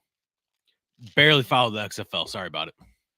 Oh, now all of a sudden you just don't watch. Hold on. That was the XFL. You're not listening. I'm trying. New company, UFL, the merger. Yep. I was like, I don't know teams. I'll just stick with the Battlehawks. Did some homework. Some bullshit. The Renegades. I like the Renegades. Okay, cool logo, cool jerseys, cool swagged out players. Name a player. Con, Yeah. Vic Beasley. Oh, who's the wide receiver? I don't know. He's number 4. I can only know so much. This is what I'm saying, bro. But- like, this is their team. He caught that touchdown. How many players? Little man. How many players can you name? Agent McCarron, baby. Is he the starter? Yeah, he's wheeling and dealing. I love that. I don't know the quarterback's first name, but Perez. That's all you need to know, dog. He's got a Oh, gunslinger. he won MVP or the championship MVP for the championship last year. Yeah. Perez. I don't know who he's talking about. The Agent QB McCarron? for the Renegades. Perez. Yeah. Well, that's cute. 0-2's fucking good luck out there, bro. Hey, MVP. MVP of the fucking toilet All bowl. right, I gotta get in on this. I gotta find a team. Let me look up these. Yeah, look it up right now. Claim your team right UFL. now. It's called. UFL, yeah. UFL. So you got Donnie's Houston Roughnecks. So is Aiden. I like that. But name. they're absolutely ass. I like that You- name, you- but I'm not a Texas guy. You don't want to pick them. I will say, the LA Wildcats actually got a sick. That's like a Who? sick rendition on LA. Is this not the real team? That is. Oh, this is XFL, man. Never mind. Yeah, you're- Google you're didn't back in Google time. for me. I'm sorry. UFL, brother. that's our ooh. team right there, the Renegades. I like the Stallions. Stallions logo. won the. Stallions were my USFL team. I ain't gonna lie. Yeah. But when they merged it, I had to stick with my Memphis guys. Showboats sounds pretty cool. Cool. Not bad. Michigan Panthers terrible color scheme. That's awful. That's Yeah, who we it's lost. weird. Are all these teams in Texas, man? Basically. I might just buy. I'm gonna let you guys know in a week or so, but All right. it's gonna be. I think Yeah. You get for a pass. now it's You get a pass. between. I'm not rooting for no Texas team, so it's behind the Birmingham Stallions or the Okay. Memphis Showboats. Okay. I'm gonna look at some players, see if I know any of the guys. You do know Matt Corral. Who's he? Was play? on Stallions. Stallions? Yeah. I did like him in college. He was. I ain't gonna lie. I'm not gonna lie to you. I didn't watch week 2, but week 1 he was killing. Let's look He at was. the rest of this team. Bro, if you want to join the Battlehawks, we got space for you I did like because we got one open seat. You know what I mean? Yeah, I fuck you. did like their logo too. Jeez. Jordan Tayama was pretty good. DC Defenders. That was DC. Anthony's original team. That's a good team. They do the beer snake in the crowd. Matt Corral, I will. Adrian Martinez. I don't know who CJ Maribel is. I don't know. I will say I do like any of the these Brahmas. guys They're a good team. Got Wade Phillips.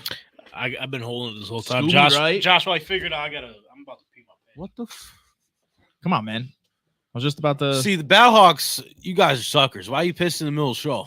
That is crazy. Definitely not rooting for the Battlehawks anymore. Yeah, fuck them. I know 3 players on this team, so let's see if I know more.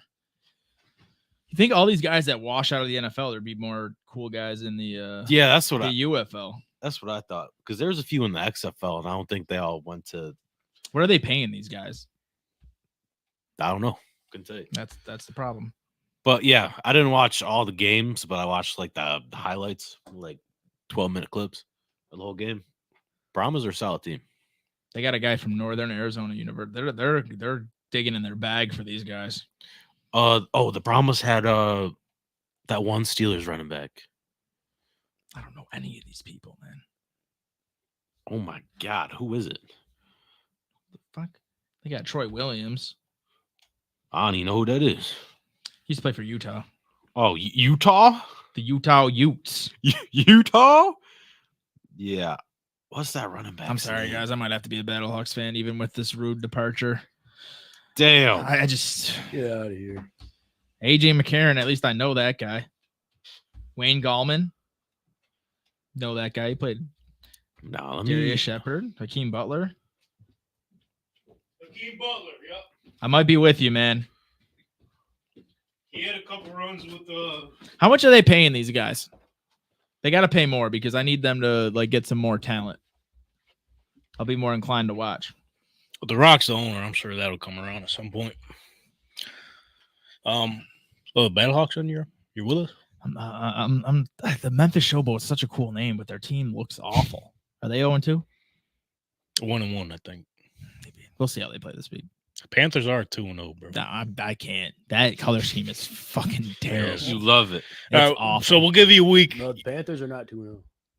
Oh, they They're 1-1. 1-1. Oh, they lost this weekend? I Yeah. thought they won. Oh, it was Anthony McFarland. Oh, yeah. Who the fuck is He's on Anthony the Didn't Browns. that guy write Family Guy? That's McFarland. So we'll give you a week to think about it. You could call in and we'll Nah, just we'll call have it. a big Call in, reveal. put me on speakerphone, and hopefully I'll have a jersey delivered by then or something. I don't know. Maybe they do a sale, like be a fan of my team. I'll give you a free jersey. That's what they should do. They need to do something. They need to make a reason for us to really care. And fantasy football is the best way to do that. You but- can't do it with these guys. See if you want a cool jersey. Oh, you can. be You just real. need more teams. Maybe we should develop that. If they had 16 teams, you could do like a 6-man league. I'm with it. But they don't have 16 teams. I thought when I heard they were merging, I was like, oh, this is it. I think they kind I of could be just a wanted to degenerate see. for another 4 months of the year, or however Yeah. long the season is. I think they just kind of wanted to see where they stood. You know what I mean? Like, okay, let's see what happens when we bring two of these leagues together. Yeah, I get it. Because they used the Houston team. So they were the Roughnecks were with the XFL, Gamblers were with the USFL. Shout out to whoever one of our listeners that commented and informed us. So they got rid of the Houston Roughnecks XFL. They kept the roster for the Houston Gamblers, but they rebranded them to the See, I would have Roughnecks. been a Gamblers fan. I would have got over my Texas hate. I would have been a Gamblers fan. Bro, imagine A sporting team that just leans right into it. that's what I'm saying. we got nothing to hide here. Yeah. They not only do they allow gambling in the We are clubhouse, gambling. they encourage it. Calvin Ridley, welcome to the squad. Yeah. Calvin really That would've been gets if you're suspended by the NFL, you could come on over and play with us for a year. Exactly. Your boy. What's his name? Indie guy. Got signed with the Eagles. Cornerback. What you talking about? Oh, The one that was better. Oliver. Is it Oliver? Nope. No. Rodgers. Mhm. Rogers. Yeah. I want him Go to the back. bro. Gamblers. I want him back so bad. It's too damn bad. Shouldn't be better. We need him. Low key. That's all right. You guys are He going to wasn't bad. skip out on Brian Thomas, so we And can get get him. Quinion Mitchell. And yeah, there you go. Boom. Yeah. We both Well, get what we actually, as a want. matter of fact, now we can't trade with you. We need to save. Nah, you can't go to 28. Anyways, hey Josh, thanks for joining us today. Thanks bro. for It was a having hell me, of a man. time. Had a ton of fun. Learned a lot about the Houston Texans. Cody knows everything about the Texans, bro. As he said, he's locked in. Yeah. Absolutely locked in. I learned a lot, man. He said, what did he say? He's the only. Only Texans beat writer to go to everything or That's- something yeah. like that. I don't know if he calls himself a beat writer, but He's just the writer. The writer, okay? Houston football, baby. Go check it fired out. everyone else. So any Houston Texans fans listening, head over to Houston Football. I think it's HOUfootball.com. Go tap in everything Cody Stoots has got going on for the Houston Texans. Stay up to date with the Texans. But as mentioned, top of the hour, I know we couldn't really give him a spotlight to begin because we had some guests join us today. Anthony, this is your last show for the because you got baseball season, brother. You won't be back for what, a couple months? Probably end of June. Make it count, man. It's your senior year. I still got 3 more seasons. 3 more senior years. You got it. Yo, so catch us up to speed, bro. What's going on with Niagara Falls High School baseball, man? We're all young. Or it's either we're all juniors or sophomores. No seniors. Okay, so got some room to grow. Yep. Spotlight's on you, man. But we lost first game and then the last game we just played. But we're just right now working on the small stuff like mental, because we're all trying to like, I don't know what the word is, but You'll find it. yeah, we're all trying to play as like one player right now instead of the whole team. Yeah. Because since how young we are, kind of. Yeah. But we'll figure it out. Listen, Some man, I'll tell growing you. pains. When Riley and Noah played, it was the same situation. Lost a bunch of seniors. They kind of sucked, and then the next year they won the league. So there you go, man. I mean, we won it last year, but that's when we had our whole lineup with seniors. Damn, so you guys won 2 in a row? Yeah, we did. Sick. Niagara Falls actually had a good sports team, man. Yeah, we're a baseball school now. Hell yeah. Whoa. I mean, Really? basketball might go down, or we might stay on like borderline, whatever. Ooh. Baseball school, you heard it here first, man. Okay. That's what I'm talking about. We don't even got to bring up football. I mean, It's always Josh has been there. It's always been. So the same coach since. Okay. All right. Let me stop you there. All right. So don't want to dig a hole. the Niagara Gazette covered the baseball team here. It says we actually got a quote from Anthony. Oh yeah. Oh, So big guy was in in the campus interview. over here, man. says, you know what? I think this year is definitely needed because we're mostly younger guys. I think it'll lead to a big mental game this year. Or, yeah, we might be young, but we're still going to be the team you're going to have to come out and beat. Hey now. And that's essentially what you just said while I brought you out. So It's that quote is consistency, man. real. Yeah. Consistency, man. Tech Talk is getting them ready for the media. We should just do a live pod at the Live broadcast. Niagara Falls High School game. Interview him after. Contano, if you're listening, let's make it happen. Live simulcast of Niagara Falls Yes. baseball opening day. Go up in the booth. And I think we should get our own like section in Just the on the outfield or side, something. yeah. Or put us in the bullpen. Get Holy get in shit. live on the action. Augustino, how are we feeling going into this inning? Listen, man, you gotta try new things. You got to be innovative. You got to be trailblazers. That's what I'm saying. Maybe it starts here. If we make the Niagara Falls high school program into the most famous in Western New York, maybe we start stealing kids from Williamsville and we put together a juggernaut. go. You know what I mean? I don't know. I just named it. That's just Will- another town around here. I'm Yeah. just saying. Last game we did get killed by Will East, but Aren't there's two? Is Will East and Will Will North? and Will South. What the fuck? And Will West. Just keep going. What do you got? this What, way. what do you got? Will Midtown too? Get it together. You don't need 3 schools, No, bro. it's Why North, is Will East. mid? Will So- downtown. Yeah. Every neighborhood has their own high school. Get it together. It's like back in the Williamsville. day, man. I'm trying to. I don't think unless I'm skipping over it. They had your stats for your first game. I think right. That was the. Was that the preseason game or was that your Against first? Clarence? Yeah. Yeah. So run it through again. What was it? What'd you get? All right. Do you well, remember? You know, the game we might have lost 12-0. Jeez. But no, you gotta think it was downpouring that whole game. Excuses. It didn't bother the clearance though. It didn't bother me really that much because it didn't rain until I got out pitching. Oh, he said, I don't care. But and then as soon I as, thought we were supposed to be one team. That's what he No, was just talking no, I Oh, about. my just bad. said- You're right. My bad. no, as soon as I just I'm just said testing you. when I got taken out, that's when it started downpouring. Oh, I got you. So it was kind of harder for other pitchers to throw strikes. That's when we started walking everyone. Got you, dude. So what's our feeling going into the season, man? I know you said it's going to be more of a mental game for you guys since you're the younger bunch stepping up into a bigger role. What do we how are we feeling going into the season? Have you guys started the regular season yet, or are we This starting Friday, this we're week? gonna be Okay, at Ken West. okay. How are we feeling going into the season, bro? What do I think we're gonna be the top team because I think we could beat Top team. the 3 best teams in our league is gonna be Wheatfield, us, and Grand Island. And then Lockport's always average, win or lose. Jeez. But, You gotta respect the consistently average. You know. yeah, I don't know why, but Lockport's always like looks bad, but then they always like come out winning. Come on, strong. It's a gritty program, apparently, man. Yeah, they know how to make the playoffs, man. Yeah, but it's either be us, Wheatfield, or Grand Island. I think we could beat Grand Island. They don't really have pitchers. Oh. Wheatfield, there's a bunch of cocky whatever Whoa. kids. If you lose to them, fight them on the field, man. Don't do that. We don't need that. That's the No. rivalry, man. We could. but It could be the Well, we're not Devils gonna or lose. Rangers, We're not gonna Rangers lose, man. situation.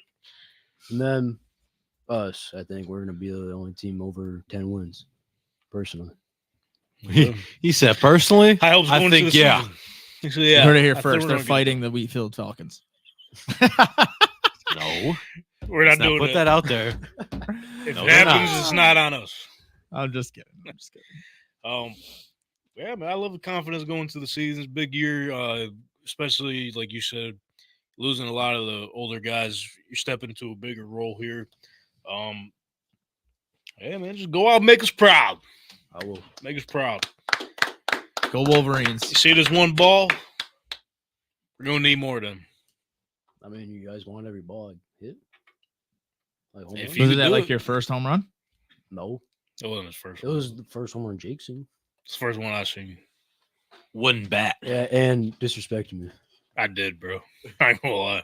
How do you disrespect someone after hitting a home run? No, Oh, no, it was before. before the Yeah, home because run. so Oh, so he was like, yeah, hold on, hold "Alright." on. So what happened was He's a dog, huh? So what happened was he had a tournament in Canton, Ohio. I think it was your second game, right? Yeah. Second game, second day, whatever. I was with our dad. We're just in the outfield, kind of watching, and it was it a full wooden bat league or was it optional? Yeah, it was all full wooden. full wooden bat league. So we're thinking because we know he's done it before with Luna bat. So I'm sitting there, I was like looking at the wall, I was like 425. Like I don't know if he could do that with wood bat, bro. Or 325. 425. I was No, about my to say, bad. My bad. that's my bad. They should be winning every fucking game he That's right. plays. So I was like, as I said, 325 would bet. I don't think it's happening, bro. Literally, next pitch. Honestly, I'm like, all right, maybe he does got it in. We'll see. I forget how far the distance was officially, but There was not really any tracking on it, but it was around like 340. Yeah. Because Not 425. my, Not impressive. you should have at all. just you should have just went with it, bro. To be honest, I know. you should have. Josh was. He's like, holy fuck, maybe this one. God You should have damn. just went with it. Can I go play for the Yankees real quick? But yeah, I slept on him wood bat. I ain't gonna lie to you. But then the whole time he was begging for the ball. He was like, "Can you get a marker and just sign it?" it's the first signature he ever did. I'm like, what the fuck are they teaching these Except for, kids, bro? except for the 10 on the pizza box. He had to practice on a pizza box. Had to get it right, man. All right, man. Good luck to you this season. We'll be following. Maybe we'll record some interviews, post-game interviews, put them on the podcast. We'll see. That'll be sweet. And Josh wants to do a simulcast, I guess. We'll make it man. happen. Contento, if you're listening, let's do it. But I with don't that know. being said, though, it's probably not going to happen. Yeah, I'm not really appropriate enough for high school sports. Hey, no. I swear. But you said we got to be trailblazers, bro. I know, but I swear a lot, man. I'll try. You think I don't? I'll talk in the mirror. You And think kids and out if of you watch school the or show, who watch it don't? I'll talk in the mirror and I'll have to go like an hour without swearing, and then I'll just have to start over. Old school basketball. This guy just gotta swore. hit, you know, and just did I just swear? Sounded A like it, fucking though. hour, man. Oh. See, that's what You're I'm off, saying. you're off to a great start. It's been a problem since I was like 11. You know? So, I don't know if it's the best idea. Just like the fun Let me know when you go to college, man. All right, Anthony. I see the future is bright. We're gonna put these clips shades Whoa. on. I ain't got mine. I'm gonna be blind. Bro. So now that I can't see nothing, I need some motivation to get out of this fucking darkness I'm in, bro. You got to hit guns blazing with this one because this is gonna be your last one for quite some time. What do we got, man? Motivate my ass to get out of this darkness. It needs to be good enough that for the next however many weeks that you're not here, we still pull We still motivation remember. from it. When the days get dark and you're not here to pull us out of it, we need to remember I this. remember it. I need to hear in the back of my head. Whatever Cody's gonna say next, I'm gonna lift you out the darkness. That's what I need to hear. He went into the darkness. You saw that? Oh, Yeah. you can't see. But he brought himself back. Right. Here we go. So every morning you have two choices in life. You wake up. Yeah. Wait, hold on. All right, off to a great You start. just die. All right. Boom! I said Darkness. that- oh, I light. said- No, I no, said no. it You back. wake up. Yeah. No. Run it back. Sorry. This is Every what morning- normally happens, anyways. Every morning you have two choices. You continue to sleep and dream, Mhm. or you wake up and go chase those dreams. All right. I'll run through a wall right now. I'm out of the fucking darkness. I'm about to see. I just woke my ass up. Now I'm about to go chase those fucking dreams. How about that? You just woke him up. I'm up now. Like Jesus. Uh, He's risen, man. that was 2 weeks ago. Yeah, right. But it still happened. Still happened. That was way to go out, bro. There you We might get that on a poster, hang it up in the new building. You know how they do the champion posters? Wake Yeah, up, yeah. play like a champion. We need Yeah, that. take a picture of him like looking into the distance. Yeah. Maybe put like a mountain behind him or something. Having it like faded and shit. Yes. Yeah, it's got to happen. All right, dude. After that, what's your favorite moment from the Tank Talk podcast since you started producing? Put you on the spot. Probably the most funniest part was probably the 1,000 yards. Oh, yeah. Classic moment. Because Edge caught me off guard, and then you guys started You're laughing. like, I'm damn, I'm 1,000 what- yards. What are you guys talking about? Bro, Yeah. he said there's a midseason awards. He gave out his MVP as Jalen Hurts. He said, "Like, all right, what's the reason?" Well, he's got 1,000 rushing yards on the season. You're like, holy shit! Man. You might as well just give him the MVP right now. This guy's And he's like, yeah. Yeah, that was a good moment for sure. Caught me off guard, and I'm like, what are you guys talking about? Oh, yeah.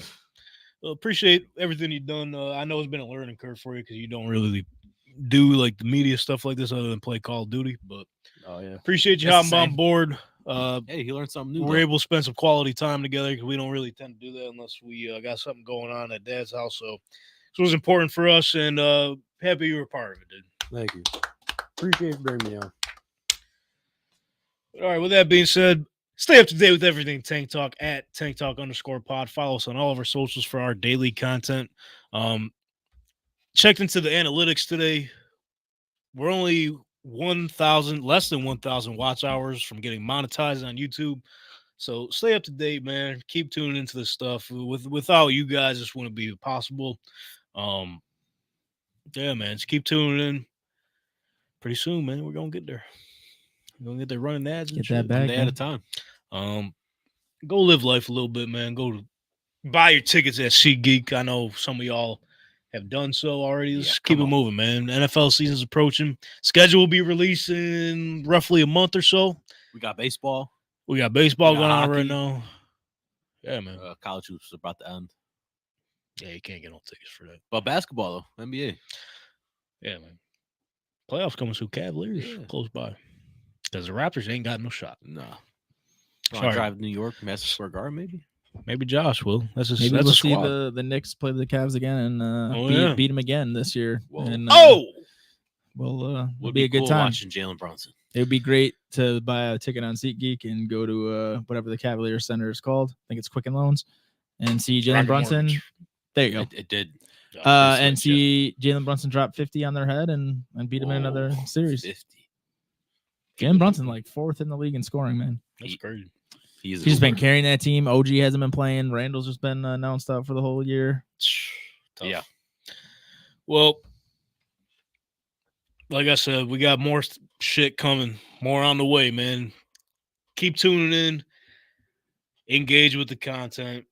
We'll see who wins this March Madness Bracket Challenge tournament. Most likely will be Marty because he don't lose at nothing else.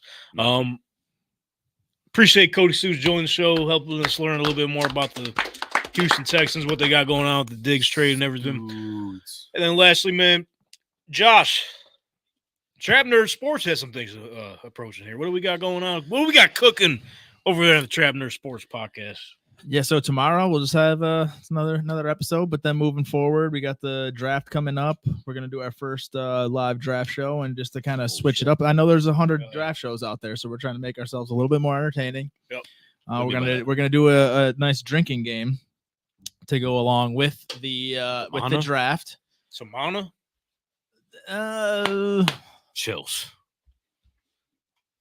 No, Okay. probably not. Okay. Probably not. The bottle's safe. Yeah, so we got a couple of our buddies coming on. Nice mixture of fans. We got a Patriots fan, Steelers fan, Packers fan, obviously with Harry, me and Joe are Bills fans. So we got a nice little mixture. We're gonna use your link, be nice podcast cousins, you know.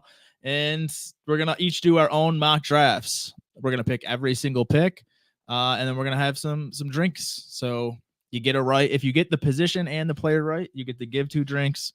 If you get one of them right, you get to give one drink. Oh, did we figure out the format? Because we were actually talking about it last week. And Yeah. I was like, they invited us on, but I don't know if I could fucking do this shit. So we won't get hammered. We're gonna You will. But We're gonna get a nice little buzz going. There'll be some entertainment value.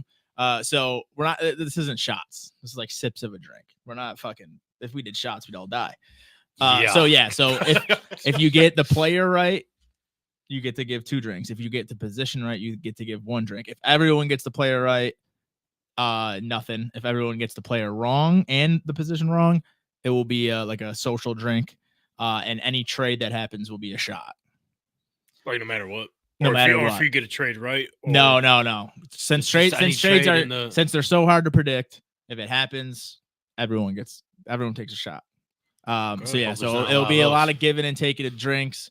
Maybe we'll pick on one person, and that guy will get pretty toasty. But it's gonna be a fun time. Yeah, I'm excited for it. At the new building, right over the new Emerge building. Moreno doesn't know if he's gonna want to do that. So I'll talk to Moreno tomorrow, and we'll see where it's going. But yeah, man, I'm excited. We'll have a lot of our friends. The guys we have coming on should be pretty entertaining. We got a mixture of like nerdy guys, draft nerdy, and some drinkers. Salary cap nerds we were talking about earlier. Yeah. So me and Steve are both, I think, pretty knowledgeable Bills fans with not a lot of bias, but we don't see eye to eye on a lot of things. So that'll be fun. Good. Patriots fan, I'm probably gonna pick on him the whole night, try to get him hammered. Fuck him. Steelers fans are always obnoxious, so it'll be a nice little mixture. We'll have a lot of fun. All right. You might have said trades are unpredictable, which I do agree with. But for some reason, if y'all can predict the trades, head over to Mock Draft Simulator, the official Mock Draft Simulator Tank Talk podcast. That would be the Pro Football Mock Draft Simulator, the 2024 edition with free trades. Josh, why the fuck would you pay for trades in a mock draft? I don't know. Couldn't be me, man. Definitely not us. Right. So that's why we're running our mocks with the official Mock Draft Simulator Tank Talk podcast. Pro Football Network. Either scan the QR code that is barely visible on the screen there or head to our link in the description. Boom, you can scan it now. But if you're listening at home, head to our link in the description. Go ahead and cook up some mock drafts and share your results with us at Tank Talk _pod and use hashtag PFNMDS. Hell of a show today, fellas. Once again, Josh, thank you for stopping by. It's always a pleasure having you on. Thank you so much for having me. We got to talk about doing some type of collaboration or something coming up. Yeah, man, of course. Off season, there's going to be plenty of time to work with. It only gets better from here, man. Absolutely. Until that August area, the month before the season, but for next couple months, and it's only getting better. Yeah, man. Yeah, and shout out Cody Rhodes for winning the belt. Oh, we didn't even get to talk. No, we didn't. We got to thought about it, bro. We got to do some type of special or something about this shit. Shout out to Cody Rhodes for finishing his story. The only thing they were missing was Stone Cold Steve Austin. That's literally it. I can't complain about nothing else. It says it right there. Finish your story around the back. Yeah. And he did that. Shout out to Anthony on the 1s and 2s. Gonna miss you, pal. Yeah, your stomach's growling. We got it. I'm fucking starving. With that being said, we will see y'all next week, hopefully. Yeah.